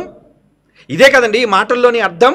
దీన్ని ఎలా మార్చేశారు అంటే 7వ వచనంలో తండ్రి, కుమార, పరిశుద్ధాత్మని, అంటే నీళ్లనేమో తండ్రి చేశారు. ఏమండి? అనగా ఆత్మయు, మొదటి ఆత్మ కదండి, ఆత్మను తండ్రి చేశారు. నీళ్లనేమో కొడుకుని చేశారు. రక్తంనేమో ఎవరు చేశారు? పరిశుద్ధాత్మను చేశారు. ఏంటిది? దీన్ని బయట పెట్టింది ఎవరో తెలుసా అండి? దీన్ని బయట పెట్టిన, ఈ రహస్యాన్ని బయట పెట్టింది ఎవరో తెలుసా అండి? ఎవరో మీకు చెప్తాను చూడండి. ఇప్పుడు చరిత్రలో దాన్ని మీకు చూపిస్తాను కూడా. గ్రీక్ బైబిల్ చూస్తే ఒక తెగ, ఏది ఈ త్రిత్వవాదులైన వాళ్ళు ఆ రోజు కూడా ఉన్నారు కదా. 15వ శతాబ్దం 16వ శతాబ్దంలో మొదటి నుంచే ఉన్నవారు. అంటే మన ముగ్గురు ఒకే దేవుడు, మనకు వేరే దేవుడు లేడు కనుక దీని మీద మనం నిలబడాలి, బైబిల్ కూడా నిలబెట్టాలనే ఉద్దేశంతో వాళ్ళు ఏం చేశారంటే, మనం తండ్రి, కుమారుడు, పరిశుద్ధాత్మని 1 యోహాను పత్రిక 5వ అధ్యాయం 7వ వచనంలో రాసేయండి రా అని చెప్పి వ్రాయించేశారండి. దీన్ని ఏమంటారు తెలుసా అండి? జోహానిన్ కామా అని అంటారు. చూడండి, చూపించండి ఇప్పుడు. జోహానిన్ కామా. ఈ జోహానిన్ కామా అంటే ఏంటి చూడండి. జోహానిన్ కామా అనేది 1 యోహాను. మీరు గూగుల్ కావలిస్తే గూగుల్ చేసుకోండి. నిజం, అబద్ధాలు, కట్టుకథలు ఎవడో చెప్పినది కాదు. నిజం ఏం జరిగిందో అన్నది మనం ఇప్పుడు వాస్తవాన్ని చెప్పాను, సందర్భాన్ని మీకు చూపించాను బైబిల్లో. ఇక్కడ ఏమనుంది? 1 యోహాను 5వ అధ్యాయం 8లోని అంతర్భాగంగా ఉన్న పదబంధం ఇది తండ్రి, వాక్కు అంటే కుమారుడు, వాక్యం కదా, మరియు పరిశుద్ధాత్మ యొక్క పరలోక సాక్షిగా ఒక్కటిగా వర్ణిస్తుంది. ఇంతకీ వీళ్ళు చెప్పేది ఏంటి? ఈ జోహానిన్ కామా అన్నది ఏంటంటే, ఈ సిద్ధాంతం వీళ్ళు కేవలం కక్కడం కట్టుకున్న వాళ్ళు. ఎలా? ఇప్పుడు కొంతమంది తెగలు ఉన్నారు, తండ్రిని కొడుకుని వేరు చేతి ఒప్పుకొని తెగ ఇప్పటికే ఉన్నారు మన మధ్య. ఏమండి? ఈయన కొడుకు అంటే ఒప్పుకోరు, ఆయన తండ్రి అంటే ఒప్పుకోరు. తండ్రి గొప్పడయ్యా, కొడుకు ఆయనకన్నా తక్కువడని ఏసు ఒప్పుకున్నాడు. నో ఏసు ఒప్పుకుంటాడు కానీ వీళ్ళు మాత్రం ఒప్పుకోరు. అంటే అలాంటిది అనమాట ఈ జోహానిన్ కామా అనే ఒక తెగ. ఈ తెగ వాళ్ళు ఏం చేశారంటే, మనం ఎలాగైనా ఒక్కటిగా అనే దాన్ని చూపించాలి కాబట్టి కింగ్ జేమ్స్ వర్షన్, కేజే, ఇదే కదండి అందరికీ కూడా మూలమైనది. ఈ కింగ్ జేమ్స్ వర్షన్లో కనిపించే ఈ పదబంధం ఆధునిక అనువాదాలతో ఎక్కువ భాగం లేదు కనుక 14వ శతాబ్దానికి ముందు ఏ గ్రీకు మాన్యుస్క్రిప్ట్లోనూ లేదు. ఏమనుంది? 14వ శతాబ్దానికి ముందున్న ప్రాచీన ప్రతుల్లో ఏమని లేదట? తండ్రి, కుమారుడు, పరిశుద్ధాత్మ అని 1 యోహాను పత్రిక 5వ అధ్యాయం 7వ వచనంలో ఈ 3 మాటలు లేవు అని స్పష్టంగా ఉంది చూడండి. శతాబ్దానికి ముందు గ్రీకు మాన్యుస్క్రిప్ట్లు అంటే ఒరిజినల్ ప్రాచీన ప్రతులు. ఎందుకంటే క్రొత్త నిబంధన దేని బేస్ చేసుకొని రాయబడింది? గ్రీకు. కనుక ఆ గ్రీకు ప్రాచీన ప్రతులలో ఏమండి 14వ శతాబ్దానికి ముందు ఏ గ్రీకు మాన్యుస్క్రిప్ట్లోనూ లేదు. చాలామంది ఆధునిక పండితులు దీనిని పండిత వివరణగా కాలక్రమేణా బైబిల్ వచనంలో అనుకోకుండా చేర్చబడిన ఒక ఉపాంత గమనికగా భావిస్తారు. చేర్చబడిపోయిందా అంటే కలిపేశారా బైబిల్లో? కలిపేశారు. బైబిల్లో లేనిది కలిపేశారు వీళ్ళు. కలిపేసి ఇది 4వ శతాబ్దపు లాటిన్ వచనం నుండి ఉద్భవించిందంటే లాటిన్ భాష. లాటిన్ భాష అన్నది ఉంది కదండి, ఈ లాటిన్ భాషలో దీన్ని మార్చేసి, ఎందుకంటే కాన్స్టంటైన్ అనే వ్యక్తి వచ్చిన తర్వాత ఏమండి బైబిల్లో మనమంతా ఒకే దేవుణ్ణి పాటించాలి అని ఒక కౌన్సిల్ పెట్టి వాళ్ళు సరిగ్గా చెప్పకపోవటం, రాజుకు సరైన అవగాహన లేకపోవటం వల్ల ఒకదానే ధృవీకరించేశారు. మొత్తానికి దీని మూలం ఏంటి చదువుతున్న చూడండి. ఉపాంత గమనిక.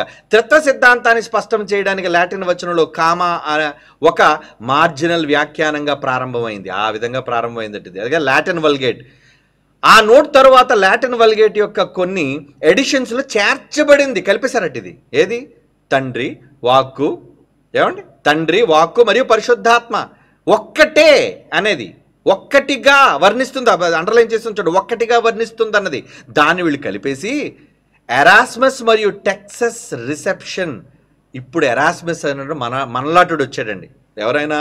ఎరాస్మస్ అనే ఒక గ్రీకు బైబిల్ సిద్ధాంతవేత్త. అంటే బైబిల్లో ముగ్గురుగా ఉన్నారని నమ్మి వీళ్ళు ఇలా చేర్చేస్తున్నారు. బైబిల్లో చాలా మార్పులు చేసేస్తున్నారు. ఎందుకంటే నువ్వు మార్చేస్తే ఆ కాలంలో ఉన్నవాళ్ళు కూడా ఉంటారు కదా నిజం చెప్పడానికి. ఏమండి ప్రచురణలో ఈ ఎరాస్మస్ మరియు టెక్స్ రిసెప్షన్ ఏమంటుందంటే, తన గ్రీకు క్రొత్త నిబంధనలో మొదట కామాను తొలగించాడు. పదబంధాన్ని కలిగి ఉన్న గ్రీకు మేనుస్క్రిప్ట్ని సమర్థించిన తరువాత దాన్ని తన 3వ ఎడిషన్లో జోడించాడు. అంటే king James Bible 1611 king James వెర్షన్కి ఆధారంగా పనిచేసిన టెక్సాస్ రిసెప్షన్లో కామా ఏమంది పైకెత్తున అన్నది మాకు కనబట్లేదు, చేర్చబడింది. అంటే కింగ్ జేమ్స్ వెర్షన్ అంటే కింగ్ జేమ్స్ అనేవాడు ఒక పెద్ద రాజు కనుక ఆ రాజు గ్రంథం చాలా అథెంటిక్ గ్రంథం అని చెప్పి అందులో కూడా దాన్ని నమ్ముతీరుతారు ఈ ప్రపంచం అంతా. ఎందుకంటే కింగ్ జేమ్స్ వెర్షన్ అంటే అదే మూలమైనది భాషల్లో, ట్రాన్స్లేషన్స్లో. కనుక రాజైన జేమ్స్ దీన్ని ధృవీకరించినది అని చెప్పి అందులో కూడా చేర్చబడింది అంటున్నాడు. చూడండి ఇక నెక్స్ట్ ఇంకో దాంట్లో చూడండి, తర్వాత ఇంకా వివరణ ఏమిస్తున్నాడు ఏమండి తెలుగు ఇంకోటి ఉంది కదా చూడండి. తెలుగు ఇది ఇంగ్లీష్ కదా, ఇప్పుడు ఇంగ్లీష్ చదువుతున్నా మళ్ళీ నేను చదవాలి, వీళ్ళకి ఎక్స్ప్లెయిన్ చేయాలి. డైరెక్ట్గా తెలుగు వేసేయండి. అది 2వ భాగం తెలుగు అని మీకు చూపించమని చెప్పాను.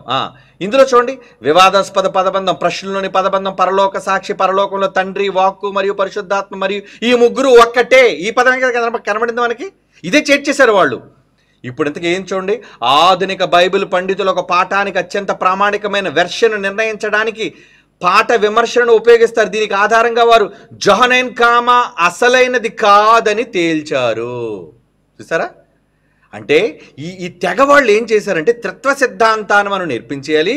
ముగ్గురు వేరువేరు కాదు, ముగ్గురు ఒక దేవుడే, కుమారుడు లేడు, పరిశుద్ధాత్ముడు లేడు, ఒకడే ముగ్గురుగా కనబడతారు కాలానుగుణంగా అనే ఈ సిద్ధాంతాన్ని ప్రజల మధ్య మనం చెప్తే ఎవరు నమ్ముతాడు? కనుక కింగ్ జేమ్స్ వర్షన్లోను రకరకాల ట్రాన్స్లేషన్స్లోనే అవసరమైతే బైబిల్ తాలూకా గ్రీకు భాష బైబిల్లో కూడా మనం ఇన్కార్పొరేట్ చేసేద్దామని ఆ 5వ అధ్యాయం 7వ వచనాన్ని తండ్రి, కుమార, పరిశుద్ధాత్మగా వేసేశారండి.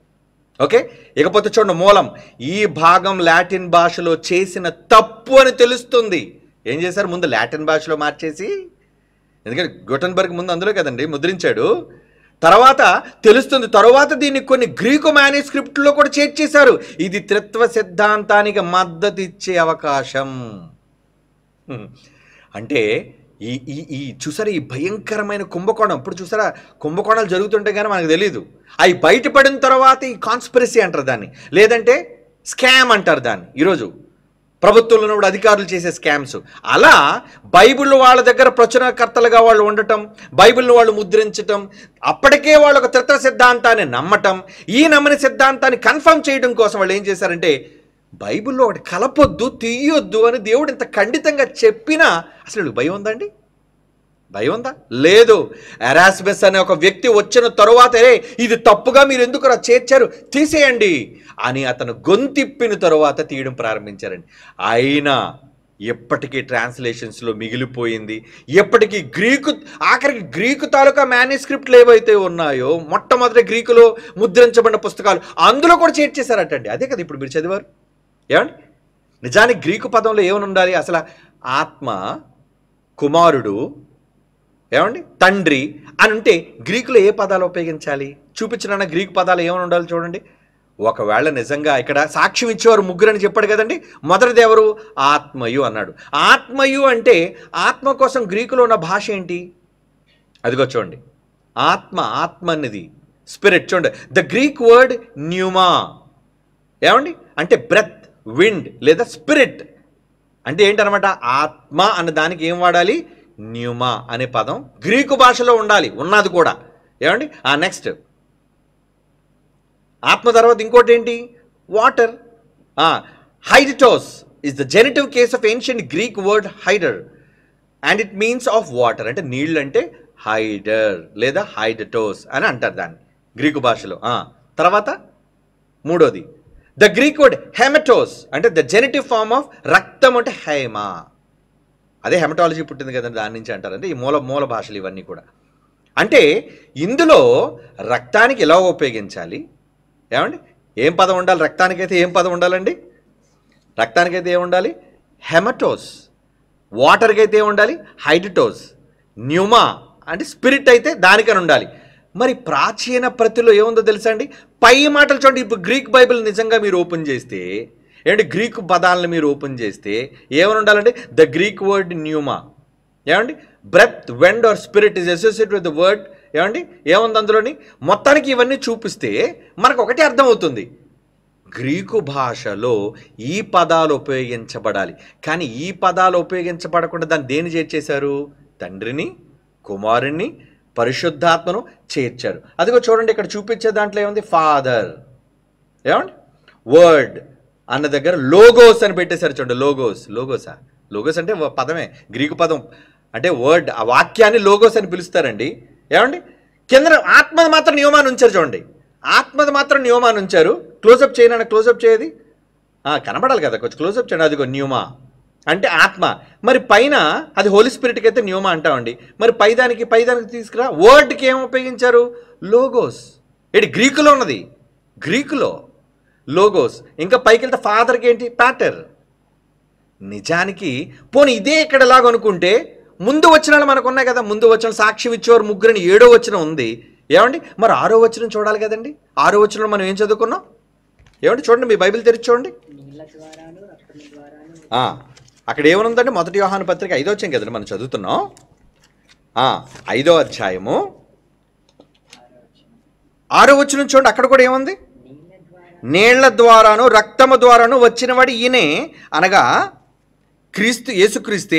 ఈయన నీళ్లతో మాత్రమే గాక నీళ్లతోనూ రక్తముతోనూ వచ్చెను అంటున్నాడు. చూడండి, నీళ్ల నుంచి రక్తము నుంచి కూడా వచ్చాడు ఆయన. బయటకు వచ్చాడు, నీళ్ళలోంచి బయటకు వచ్చాడు.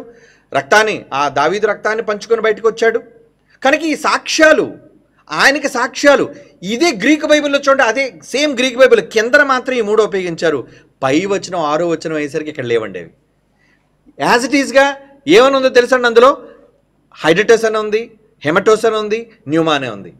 6వ వచనంలో ఈ 3 పదాలు ఉపయోగించిన వాళ్ళు 7వ వచనం వచ్చేసరికి ఇక్కడ లోగోస్ అని ఎందుకు మార్చేశారు, అక్కడ పెట్రాని ఎందుకు మార్చేశారు? అంటే ఎలాంటి కుంభకోణం అంటారు దీన్ని, ఎలాంటి స్కామ్. ఏంటా స్కామ్? మా సిద్ధాంతం ముగ్గురు ఒక్కటనేది కదా ఒప్పించాలి. ఇప్పుడు చూపించండి, ఆ ముగ్గురు ఒకటనే రెఫరెన్స్ చూపించండి. ఇందాక ఇంగ్లీష్ బైబిల్లో, తెలుగు బైబిల్లో ఉన్నదాన్ని కన్ఫర్మ్ చేయడం కోసం, ప్రజలను నమ్మించడం కోసం వీళ్ళు ఏం చేసేవాడిని? సాక్ష్యం ఇచ్చేవారు ముగ్గురు, అనగా ఆత్మ, నీళ్లు, రక్తం. తెలుగు బైబిల్ ఎంత స్పష్టంగా ఉందో చూడండి. ఎందుకంటే డైరెక్ట్గా గ్రీకు నుంచి వచ్చింది కాబట్టి ఉంది. ఎందుకంటే ఎరాస్మస్ అనే వ్యక్తి, ఏంటారా ఈ తప్పులు మీరు చేస్తున్నారు, తీయించేయండి ఆయన తీయించేశాడు. ఆయన తీయించేశాడు. కానీ నిజానికి ప్రాచీన ప్రతుల్లో ఏమనుందట? వీళ్ళు చొప్పించారు అని ఎరాస్మస్ కోపం వచ్చి, ఏంటి ప్రాచీన ప్రతుల్లో ఉన్న భావం ఏంటి, మధ్యలో మీరు తీసుకొచ్చి మీరు ఎందుకు దీన్ని మీరు జత చేశారు? అందుకే చూడండి, ఇంగ్లీష్ బైబిల్లో దాని తర్జుమాలో ఏం చూపించేశారు? For these 3 that bear record in heaven, the Father, the Word and the Holy Ghost, and these 3 are one. ముగ్గురు ఒక్కటే అని త్రిత్వ సిద్ధాంతాన్ని మన మధ్య ధృవీకరించటం కోసం ఎంత పెద్ద కుట్ర ఆ రోజే జరిగిపోయింది చూడండి. ఏమండి ఈ జొహనైన్ కోమా అన్నది అదే. మీరు చూడండి, జొహనైన్ కోమా అంటే ఏంటి, అది ఎప్పుడు వచ్చింది, మధ్యలో ముందు నుంచి లేనిది వీళ్ళు ఎందుకు మధ్యలో చొప్పించారు? అలా ఎందుకు చొప్పించారంటే త్రిత్వ సిద్ధాంతాన్ని ఒప్పించడానికి. ఒక్క వచనం మారిస్తే సరిపోదా? బైబిల్లో ఎన్ని ఉన్నాయండి నూతన నిబంధనలో. సర్వసత్యములో ఎన్ని చెప్పాడు. మేము ముగ్గురు విడిగా ఉన్నాము, వేరుగా ఉన్నాము, నన్ను పంపిన తండ్రి కూడా ఉన్నాము, మేము ఒక్కటి కాము, నేను ఒక్కడనై ఉండక నేను నన్ను పంపిన తండ్రి కూడా ఉన్నాము, వేరు తండ్రి వేరు నేను వేరు. ఆయన ఉంటుండగానే నేను వచ్చాను, అంతేగాని ఆయన నుంచి నేను రాలేదు. అంటే ఆయనగా ఉన్న నేను ఇక్కడికి వచ్చేయలేదు, మరలా నేను ఆయనగా మారిపోతాను.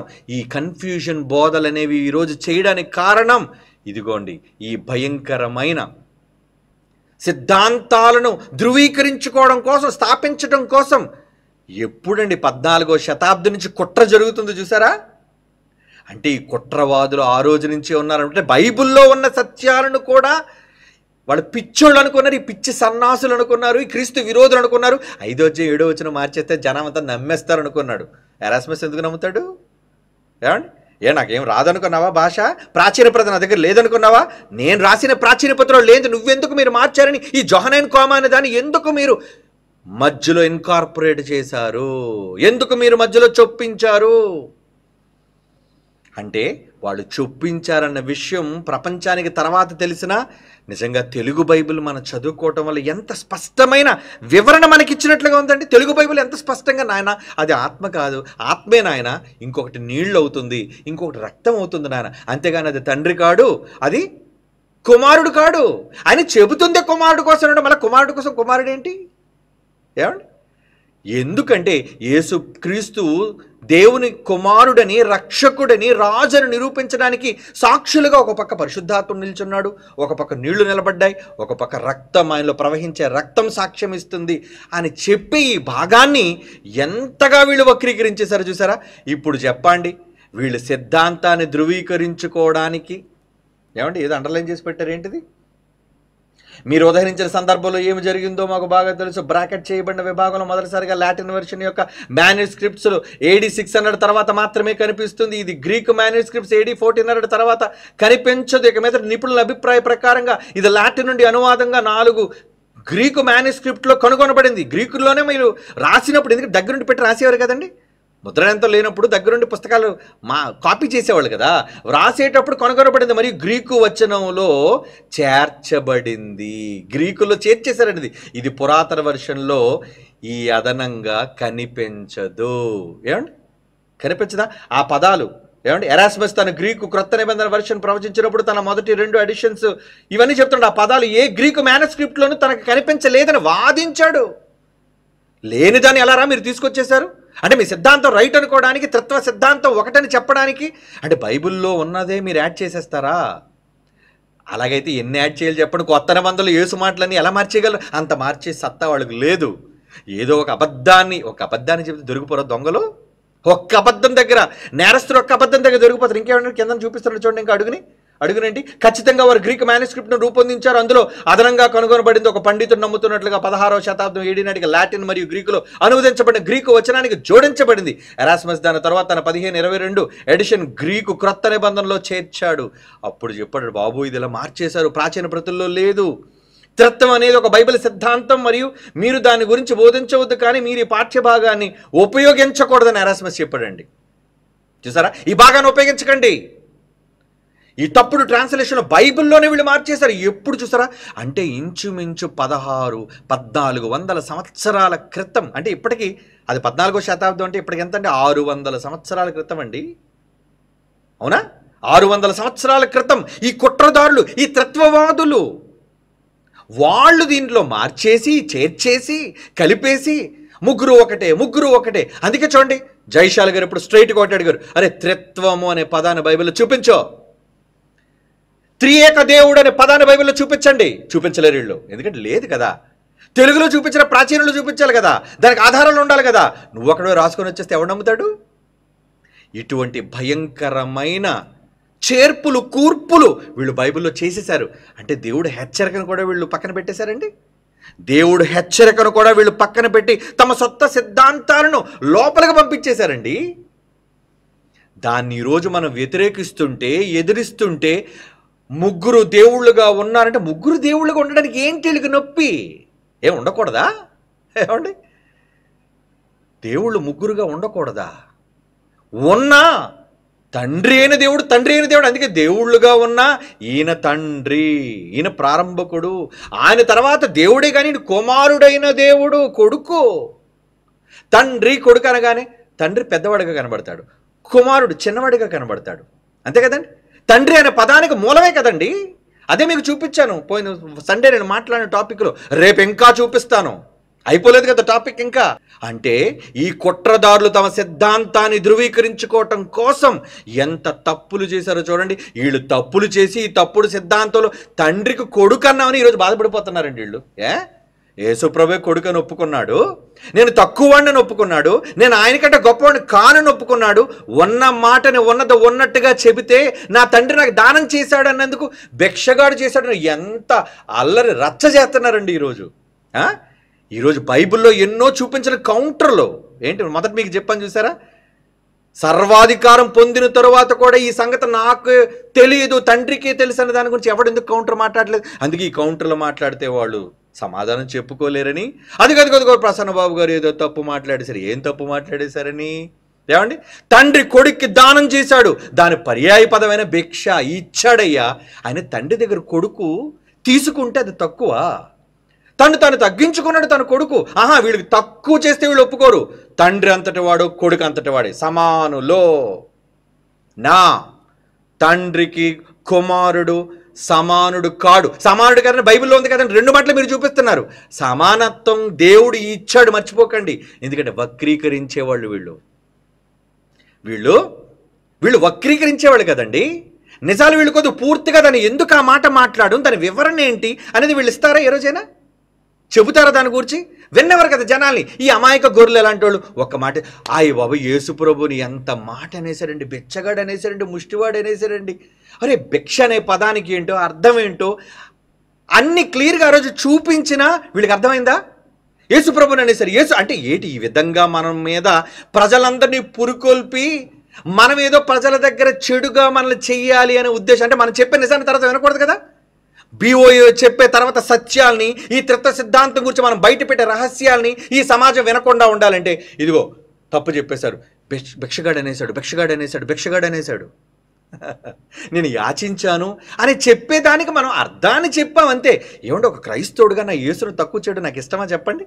నేను యేసు పక్షాన్ని నిలబడిన వాడిగా ఆయన యేసు నా తండ్రి దగ్గర దానం తీసుకున్నాడనే మాట భూత మాట. ఏమండి అదేమో భూత మాట?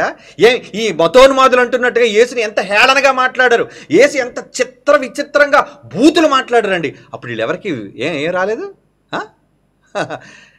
అంటే తెలియలేదు అప్పుడు. పోని వెళ్ళారు ఏదో పెద్ద వీరుల్లాగా. ఆయన నోరు మోయించగలిగారా? మీరు నోరు మోయించగలిగారా? ఏమండి భిక్షగాడు ఈరోజు చూడండి, నేను తండ్రి కుమారుడికి వేసిన భిక్ష అని ఒక్కసారి అన్నానండి. కానీ దాన్ని వీళ్ళు ప్రపంచమంతా కూడా దాన్ని భిక్షని వీళ్ళు ఎక్కువగా భిక్షగాని చేశారు. ఇప్పుడు ఎవరు పెద్ద నేరస్తులు?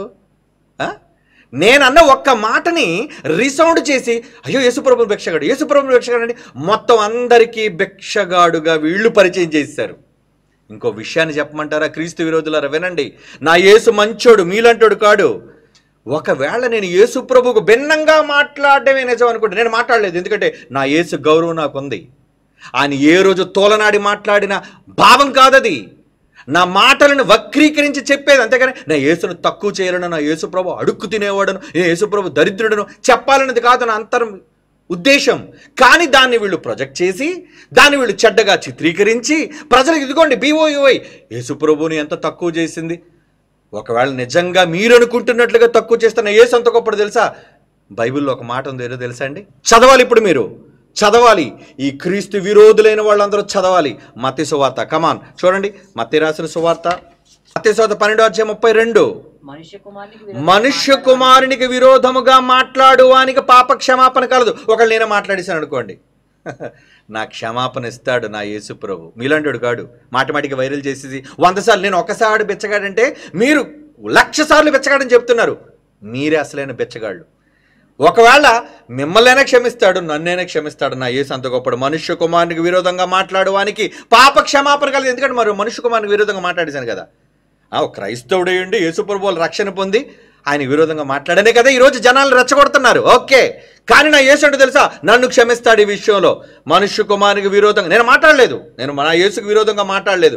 కానీ ఆ మాటను వక్రీకరించి మీరు చెబుతున్నా ఈ మూర్ఖులు అర్థం చేసుకోలేంటో తెలుసా, దానికైనా పాప క్షమాపణ ఉందా. కానీ ఇప్పుడు మీ వస్తున్నారు చూడండి, పరిశుద్ధాత్మకు విరోధంగా మాట్లాడువానికి ఈ యుగమందైనను రాబో యుగమందైనను పాప క్షమాపణ లేదు. ఎందుకో తెలుసా, పరిశుద్ధాత్మ విరోధంగా మేము ఎక్కడండి మాట్లాడమంటారా?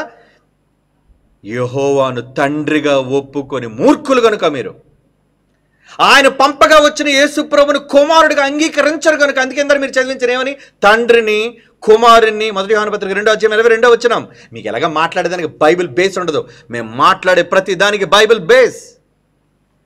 తండ్రిని కుమారుణ్ణి ఒప్పుకున్నవాడు ఎవడో విరోధి. ఏమంటే క్రీస్తు విరోధి. ఒప్పుకోకుండా ఈయన కొడుకన్నందుకు తక్కువ కాడు. ఇటు యేసు ప్రభువే కోరుండి, నేను నా తండ్రి పంపగా వచ్చినవాడును, నా తండ్రి కంటే నేను తక్కువ వాడును, నా తండ్రి కంటే నేను గొప్పవాడిని కాను, నా తండ్రికి తెలిసిన సంగతులు నాకు తెలియవు, సర్వాధికారమైన సృష్టి ఎప్పుడు ముగిసిపోతుందో నాకు తెలియదు అని యేసు ప్రభు ఒప్పుకున్నాడు. అంటే తక్కువవాడే కదండి. తక్కువవాడంటే మీకెందుకు బాధ వచ్చేస్తుంది అంటే త్రిత్వ సిద్ధాంతం. దీని వెనక కారణం ఏంటంటే త్రిత్వ సిద్ధాంతం. వీళ్ళు ముగ్గురు ఒకటే, తండ్రి కుమారుడు పరిశుద్ధాత్ముడు ఒకడే. ఆయన యెహోవా, యెహోవా యేసు ప్రభు, యేసు ప్రభువే పరిశుద్ధాత్మ. ఒకడే ముగ్గురుగా కనబడుతున్నారు. ఈ దిక్కుమాల పదాలు ఏకత్వంలో బహుళత్వం, బహుళత్వం ఏకత్వం ఎక్కడ బైబిల్లో కనబడవు మీకు. ఈ త్రిత్వం అనే పదాన్ని కానీ ఈ బహుళత్వాలు కానీ ఎక్కడా మీకు కనబడవు. అంటే ఇలాంటి వాటివి ప్రజలకు చూపించి రెచ్చగొట్టి మమ్మల్ని మీరు క్రీస్తు విరోధులుగా చూపిస్తారు. మా క్షమాపణ ఉందరా? మా క్షమాపణ ఉంది, కానీ తండ్రిని కుమారుని ఒప్పుకొని మీరే క్రీస్తు విరోధులు.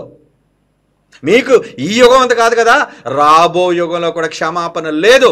ఇప్పుడు ప్రపంచంలో ఎంతమంది తండ్రిని తండ్రిగా, యెహోవాను తండ్రిగా ఒప్పుకోకపోయినా, కుమారుని క్రీస్తుగా ఒప్పుకోకపోయినా వాళ్ళు పోయేది నరకం. ఈ మాట యేసు ఒక్కడే అంటున్నాడు అనుకున్నారా? ఇది యేసన్న మాట. మత్తయి సువార్త 12:32 యేసు ప్రభు అంటున్న మాట.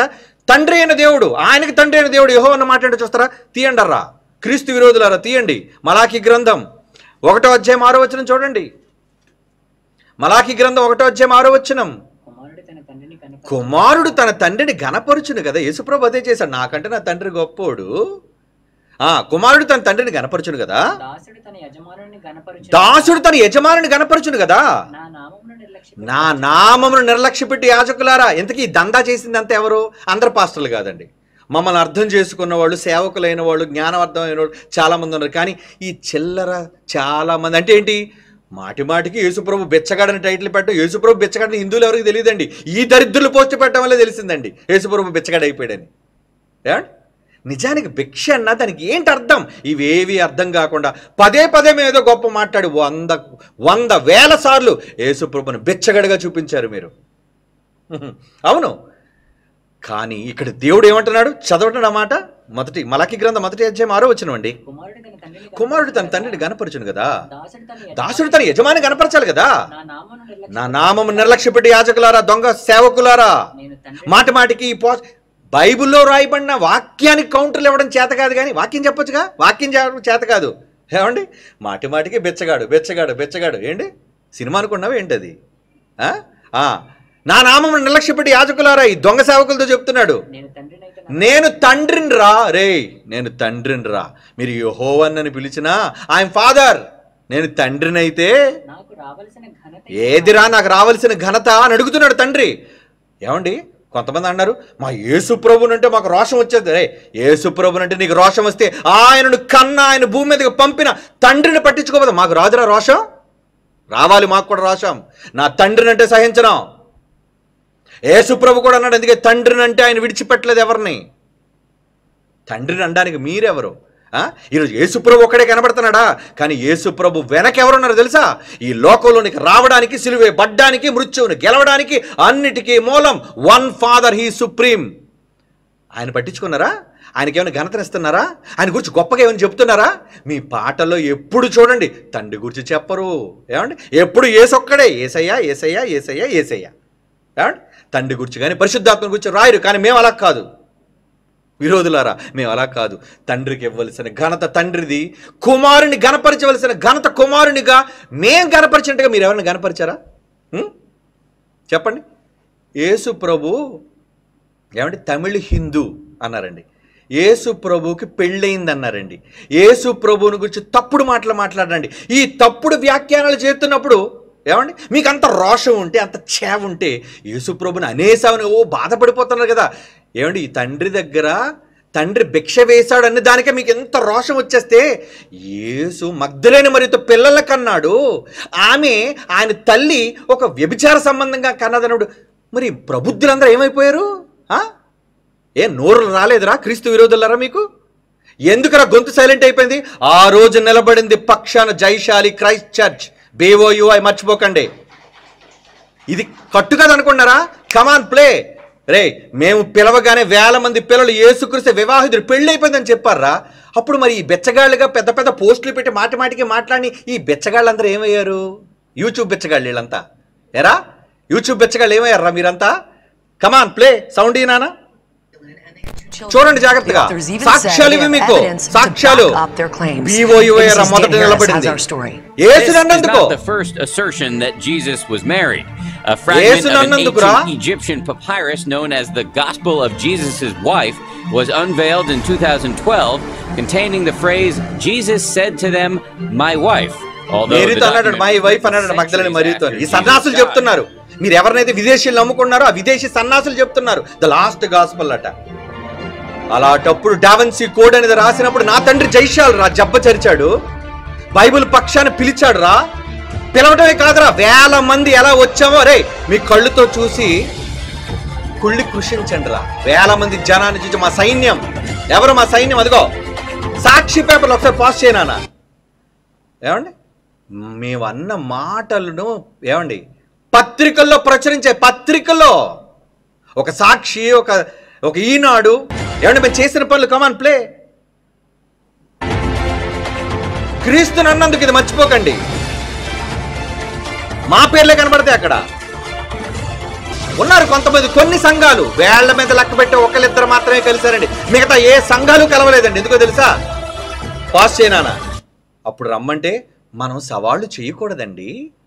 ఈ గాజులు వేసుకున్న వీళ్ళు యేసుప్రభు అంటే పెద్ద రోషం వచ్చి యూట్యూబ్ నందు ఈ బెచ్చగాళ్ళు డబ్బుల కోసం, వ్యూస్ కోసం మాట్లాడుతున్నారే.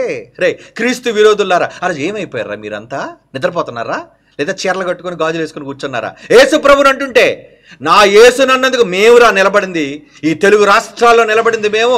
TV9 లాంటి దాంట్లో సవాలు చేసింది, డావెన్సీ కూడా మేము సవాల్ చేసింది ఎవరో? మీరు ఎవరైనా సవాల్ చేశారు? ఇంటర్నేషనల్ ఛాలెంజ్ చెప్పండి రా, ఎవరైనా సవాల్ చేశారా? నా ప్లే చేయక జనాలు చూడండి. యేసు వివాహితుడు అన్నందుకు హెచ్చరిక ఇచ్చాం. న్యూస్ పేపర్ల హెచ్చరిక. ఆంధ్ర, తెలంగాణ, బెంగళూరు, చెన్నై. పాట వినండి రా, పాట వినండి. నోరు మూయించే నీవే, కాలమే రాస్తున్న ప్రతివాడికి యేసు ఎవరో చెప్పాలి నీవే. పరిశుద్ధుడురా, పవిత్రుడురా, అతని గుణాలను ప్రకటించే యాజకుడివిరా. పరిశుద్ధుడురా, పవిత్రుడురా, అతని గుణాలను ప్రకటించే యాజకుడివిరా. వాదించి ఒప్పించి గెలిపించరా యేసుని. భూమిని తలక్రిందులు చేయువారే ఈ తరంలోనే వచ్చినారే. భూమిని తలక్రిందులు చేయువారే ఈ తరంలోనే వచ్చినారే. మా సింహాలు రా, ఆడ సింహాలు, మగ సింహాలు రా. ఇవన్నీ నువ్వు ఏ రోజున వచ్చావు రోడ్డు మీదకి? నీ మొహం యూట్యూబ్ లో కూర్చొని లోన డీపీ పెట్టడం కాదురా రే క్రీస్తు విరోధి. చూడరా విశాఖపట్నంలో ఎవడో క్లిప్పులు కాదు ఇవి, ఎవడో ర్యాలీ చేస్తే అడుక్కు తెచ్చుకునే క్లిప్పులు కావు ఇవి. That is BOUI. అదిగో మాట్లాడుతున్నాడు అక్కడ. LPB కనబడ్డాడు అక్కడ.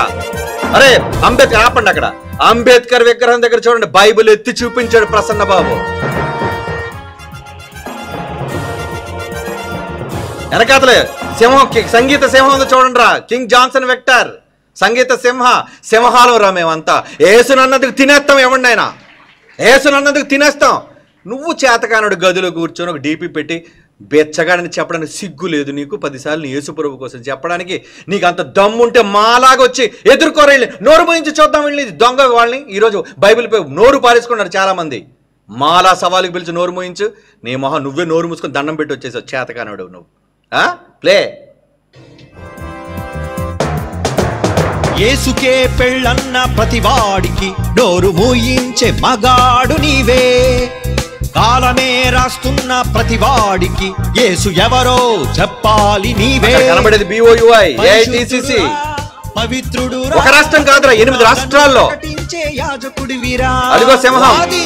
ఒప్పించి గెలిపి చూడరా జనాన్ని, చూడరా జనాన్ని.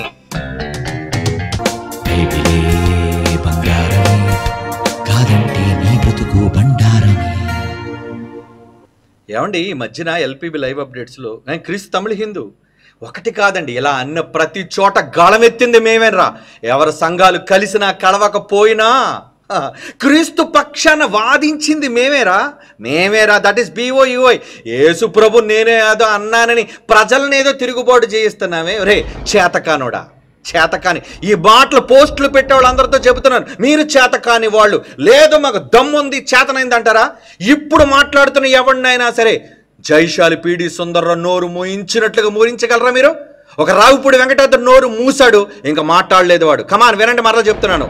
ఒక జైశాలి PD సుందర్రావు రావుపూడి వెంకటాద్రి నోరు మూయించాడు, మాట్లాడలేదు వాడు. NV బ్రహ్మం నోరు మూసుకున్నాడు, వేదవ్యాస నోరు మూసుకున్నాడు, అహ్మద్ దేదాద్ నోరు మూసుకున్నాడు. వీళ్ళందరూ నోరు మూసారా, మాట్లాడలేదు. అలా చేసాంరా యుద్ధం, అదిరా పోటీ. ఎందుకో తెలుసా? యేసు ప్రభు కోసం. నువ్వు నిలబడలేదు, అప్పుడు నీకు బొడ్డు కూడా కోసర్లేదు. నువ్వు చిన్న బచ్చాయి అంటావు, చిన్న పిల్లాడివి.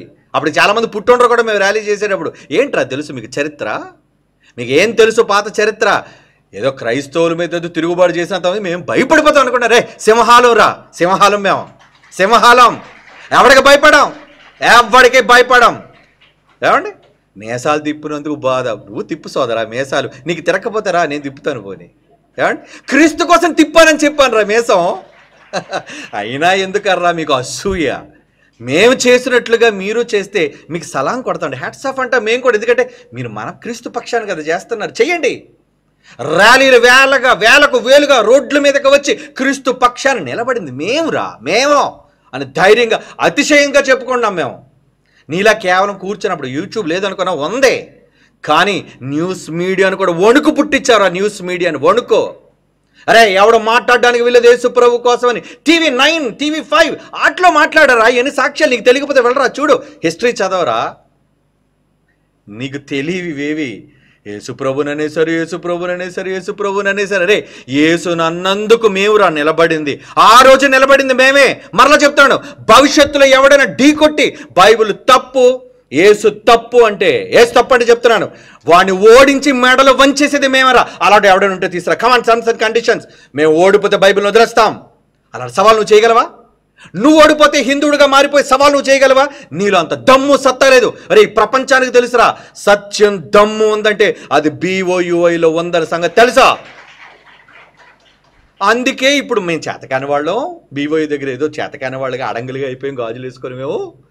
కనుక ఇప్పుడు BOI మీద బురద జల్లాలి అంటే చెప్పిన రెఫరెన్స్లు కౌంటర్ ఇవ్వడం చేతకాని వాళ్ళు మాట్లాడబడిన మాటను వక్రీకరించేసి ఏదో చెప్పేసినంత మాత్రాన hey it's my foot, it's my left foot, I don't care అసలు పట్టించుకోరు. ఎందుకంటే చెప్పాను కదా, సింహాలం ఆల్రెడీ మోగ కుక్కలు మొరుగుతూనే ఉంటాయి, బౌ బౌ బౌ అని. మొరగండి. మొరిగినంత మాత్రాన తరిగేదేమీ లేదు ఇక్కడ. BOUIకి కానీ సింహాలకు కానీ సంఘానికి కానీ ఏమీ తరిగేది లేదు. ఏమండి మాలాంటి పాటలు ఎవరైనా చేశారా? ఖండాంతరాలు దాటింది యేసు అని పాట చేసావురా, ఈ సంవత్సరమే దించావురా ఆ పాట. ఎంతమంది చూసారు ఒకసారి? అది యూట్యూబ్లో ఎంతమంది చూడన్నాను ఒకసారి చూపించి, వ్యూస్ ఎన్ని ఉన్నాయి చూపించు, చెప్తాను. ఈ దుర్మార్గులు అలాంటి వాళ్ళు, ఇది చూపించి ముగిస్తాను నేను. ఖండాంతరాలు దాటింది నా యేసు కీర్తి అని, అరే నా పుట్టినరోజుగా దించావురా ఆ పాట. నన్ను యేసు దగ్గర చెడ్డోని చేస్తారే, నీకంటే ఎక్కువ గౌరవరా. అవసరమైతే యేసు కోసం పీకైనా వదిలేస్తాను, నేను ప్రాణమైనా వదిలేస్తాను. నా యేసు అంటే అంత పిచ్చి నాకు. ఎందుకన్నాడో అర్థం పర్థం తెలియకుండా వ్యంగ్యంగా మాట్లాడేది గొప్పడు అనుకున్నావా? అవునులే నువ్వు గొప్పడు అనుకుంటా, నీ 4 గోళ్ల మధ్య నీ గొప్పతనం. రే మేము ఎక్కడ తెలుసా, జనారణ్యం ప్రజలలో స్వైర విహారం చేసేవాళ్ళం, అడిగేవాళ్ళం, ప్రశ్నించేవాళ్ళం. రారా ఎవడైనా బైబిల్ తప్పు ఉంటే అని పిలిచేవాళ్ళం. నీలా యూట్యూబ్లో కూర్చొని పిలం. ఏమండి చూపించిన నా వెబ్సైట్లో ఎంతమంది ఎన్ని వ్యూస్ వచ్చాయి చూడండి. అంటే వీళ్ళు ఎంత మూర్ఖులో, ఈ క్రీస్తు విరోధులైన వాళ్ళు. చూపించిన ఎంతమంది వ్యూస్? అది 1 month కదా, ప్లే చేయి, వ్యూస్ చూపించి ఎంత ఉందో. 63,000 అండి. 63,000, 63 ఏంటి నెలలో 63,000 అంటే ఈ పాట తెలియదు అనుకుంటారు క్రైస్తవ్యానికి. తెలుసు, తెలిసినా ఇది బీఓయోళ్ళది కదా. ఒరే యేసు కోసం చెప్పావురా అందులోని, యేసు ఎంత గొప్పోడో రాసావురా అందులోని. చెప్పవు కదా నువ్వు, చూపించవు కదా నువ్వు. ఎందుకు పక్షపాతం నీకు? నువ్వు క్రైస్తవుడైనా క్రీస్తు ఖ్యాతిని ఖండాంతరాలు దాటిందని నేను చెప్పాను రా, మేము చెప్పాను. That is BOUI. మేము చెబితే ఎంతమందిని చూస్తారు? అదే ఈ దిక్కుమాలని ఈ దౌర్భాగ్యులను ఏదో పాట పెట్టండి, ఏదోనా దేవుడు ప్రేమమయుడు యేసు ఏమంటే మనలాడి పాటలు ఎవడు రాయడండి? మనలాడి పాటలు రాయడు. శక పురుషుడు యుగ పురుషుడు రాయాలన్నా, ఖండాంతరాలు దాటింది క్రీస్తుని రాయాలన్న BOUIకి సొంతం. మాలాంటి గొప్ప పాటలు, క్రీస్తును గనపరిచే పాటలు మీలాంటి రాయరు. ఏమండి రాయలేరు. పోనీ రాసి చూపించండి మాకంటే గొప్పగా. ఏమండి నిజంగా ఆ పాటను యేసుప్రభు గొప్పతనం కోసం అంటే ఎవరైనా షేర్ చేశారా? చెయ్యరు. ఎందుకు? BOUI BOUIలు రాశారు అంటే BOUIల కోసం యేసుప్రభువును కూడా ఏం చేస్తావు నువ్వు? ఖ్యాతినికి ఇవ్వడం నీకు ఇష్టం లేదు. అరే మీరందరూ క్రీస్తు విరోధులరా. తండ్రిని కొడుకుని ఒప్పుకొని వాళ్ళు మీరే విరోధులు. నాకు పాప క్షమాపణ ఉంది ఒకళ్ళు అనుకున్నా, క్రీస్తునన్న కానీ పరిశుద్ధాత్మకు భిన్నంగా బైబిల్లో రాయబడిన దాన్ని కలిపి చెరిపి సిద్ధాంతం ఏంటంటే త్రిత్వ సిద్ధాంతం. దాన్ని స్థాపించడానికి 1000 సంవత్సరాలు 100 సంవత్సరాల క్రితం జరిగిన కుట్ర మీకు చూపించాను. అది కాబట్టి మీరు కూడా గూగుల్లో పెట్టి చూసుకోండి, అది నిజమో కాదో. జోహనైన్ కోమా అనేది కాదో, ఎరాస్మస్ అన్నాడు ఉన్నాడో లేదో, ఇది జరిగిందో లేదో మీరు చూడండి. నా ఒక్కడిగా నేను చెబుతున్న మాట కాదు కదా. ఇన్ని చెబుతున్నా క్రీస్తు పక్షాన్ని నిలబడ్డం చేత కాదు. మరలా చెప్తున్నాను, బైబిల్లో ఎవడైనా కొమ్ములు విరిచేయాలి అంటే ఎప్పటికీ అది BOUIలో సాధ్యం. ఎస్, ఎందుకు తెలుసా? మేము ఎవడైనా పోటీకి ఢీ కొట్టామంటే ఇంకా ఆడితో మాటలు ఉండవు, మాట్లాడించవాడిని. ఆడు చచ్చిన వాడు, ఎందుకంటే వస్తే ఆడు ఓడిపోయాడు అనమాట. ఓడించేస్తాం గ్యారంటీ బైబిల్ పక్షాన్ని. అదిరా మాకు బైబిల్ మీద ఉన్న నమ్మకం, ధైర్యం, గట్స్ అవి. నువ్వా చర్చలు కూర్చొని వాళ్ళకి దండాలు పెట్టి ఏమండి క్రీస్తును బూతులు తిట్టోళ్ళందరికీ దండాలు పెట్టే సన్నాసులు రా మీరంతా. అవునా? గౌరవంగా మాట్లాడే సన్నాసులు రా మీరంతా. ఎవడరా క్రీస్తు విరోధులు? ఇప్పుడు మీరా మేమా? తండ్రి బైబిల్ ప్రకారంగా తండ్రిని కొడుకుని ఒప్పుకోరు. ఆయనకి తండ్రిని పేరు పెట్టరు, ఈయన కొడుకుని ఒప్పుకోరు. మీరు రా విరోధులందరూ కూడా. ఆయన మరలా చెప్తున్నాను, ఎప్పుడు జనాల మాటలకో తల దించేది లేదు. ఎప్పుడు ఈ తల దించాలి అంటే అది దేవుడికి బైబిల్కి నా తండ్రి అయిన యెహోవాకి తప్ప ఎవడికి తల దించడు. BOUలో నిజమైన క్రిస్టియన్, ట్రూ క్రిస్టియన్ అదేరా AITCC అంటే ట్రూ క్రిస్టియన్స్. కాబట్టి ఇంకా బజాయింపు అయిపోలేదు, వాయింపు. రేపు సబ్జెక్ట్ వేరు కదా. తండ్రి కుమారుడు పుట్టాడో లేదో వాయించేస్తాను ఈ క్రైస్తవులు. ఎందుకంటే ఈ దొంగ బోధలు ఈరోజు నేను పిలిపిస్తున్నాను బైబిల్ ఓపెన్ సిటీ వాళ్ళకి. కమాన్, ఈరోజు నేను ఇస్తున్న పిలుపు ఏంటంటే, పిల్లలారా, ఈ త్రిత్వ సిద్ధాంతాన్ని బోధించే వాళ్ళు ఎక్కడ మీకు కనబడినా ఖచ్చితంగా వాళ్ళకి కౌంటర్లు ఇవ్వండి. వద్దు, ఆగకండి. మీరు ఆగడానికి వీలేదు. ఎందుకంటే తెలుసా, ఈ క్రీస్తు తండ్రిని కుమారుని ఒప్పుకొని దొంగ సిద్ధాంతాలను ప్రజల మధ్య ప్రవేశపెడుతున్నారు. క్రీస్తు విరోధులుగా మారుస్తున్నారు వాళ్ళందరినీ. తండ్రిని కొడుకుని ఒప్పుకోవాలి, తండ్రిగా యెహోవాను ఒప్పుకోవాలి, కుమారుడిగా క్రీస్తుని ఒప్పుకోవాలి, లేదంటే వాడు విరోధి. అలా విరోధులుగా చాలామంది బైబిల్లో లేని వాక్యాలను చూపించి వీళ్ళు చాలా భయంకరంగా ఈ త్రిత్వ సిద్ధాంతానికి వీళ్ళు పునాది వేశారు. అది ఆల్రెడీ స్కామ్ అని మీకు చూపించాను. ఇప్పుడు అది స్కామ్. బైబిల్లో మాట చేర్చేశారండి. బైబిల్లో చేర్చారంటే ఎంత దుర్మార్గులు వీళ్ళు. ఏమండి, విరోధులైన వాళ్ళని దహించబో తీక్షణమైన అగ్ని ఉంది. కాబట్టి చాలామంది అగ్నికి ఆహుతి అయిపోతారన్న బాధతో క్రైస్ట్ చర్చ్ పిల్లలారా, బైబిల్ ఓపెన్ యూనివర్సిటీ ఇంటర్నేషనల్ విద్యార్థులారా, మీరు ఈ త్రిత్వ సిద్ధాంతవాదులు ఎక్కడ కనబడినా సరే ఖచ్చితంగా వాళ్ళకి కౌంటర్ ఇవ్వండి. తండ్రి కుమారుడు పరిశుద్ధాత్మ ముగ్గురు వేరుగా ఉన్నారు అనే నిజాన్ని ప్రజల నుంచి విపరీతంగా తీసుకుని వెళ్ళండి. ఎందుకో తెలుసా, 1000 సంవత్సరాల నుంచి ఈ అబద్ధాన్ని పాతేశారు ప్రపంచంలో. ఇప్పుడు మరలా మనం కంకణం కట్టుకున్నాం దీన్ని బయటకు తీసుకురాడని. కమాన్, మనమే చెప్దాం. అందుకే మరలా రేపు వాయింపు ఉంటుంది. ఏంటి, క్రీస్తు పుట్టాడా లేదా రేపు? Okay, get ready. God bless you.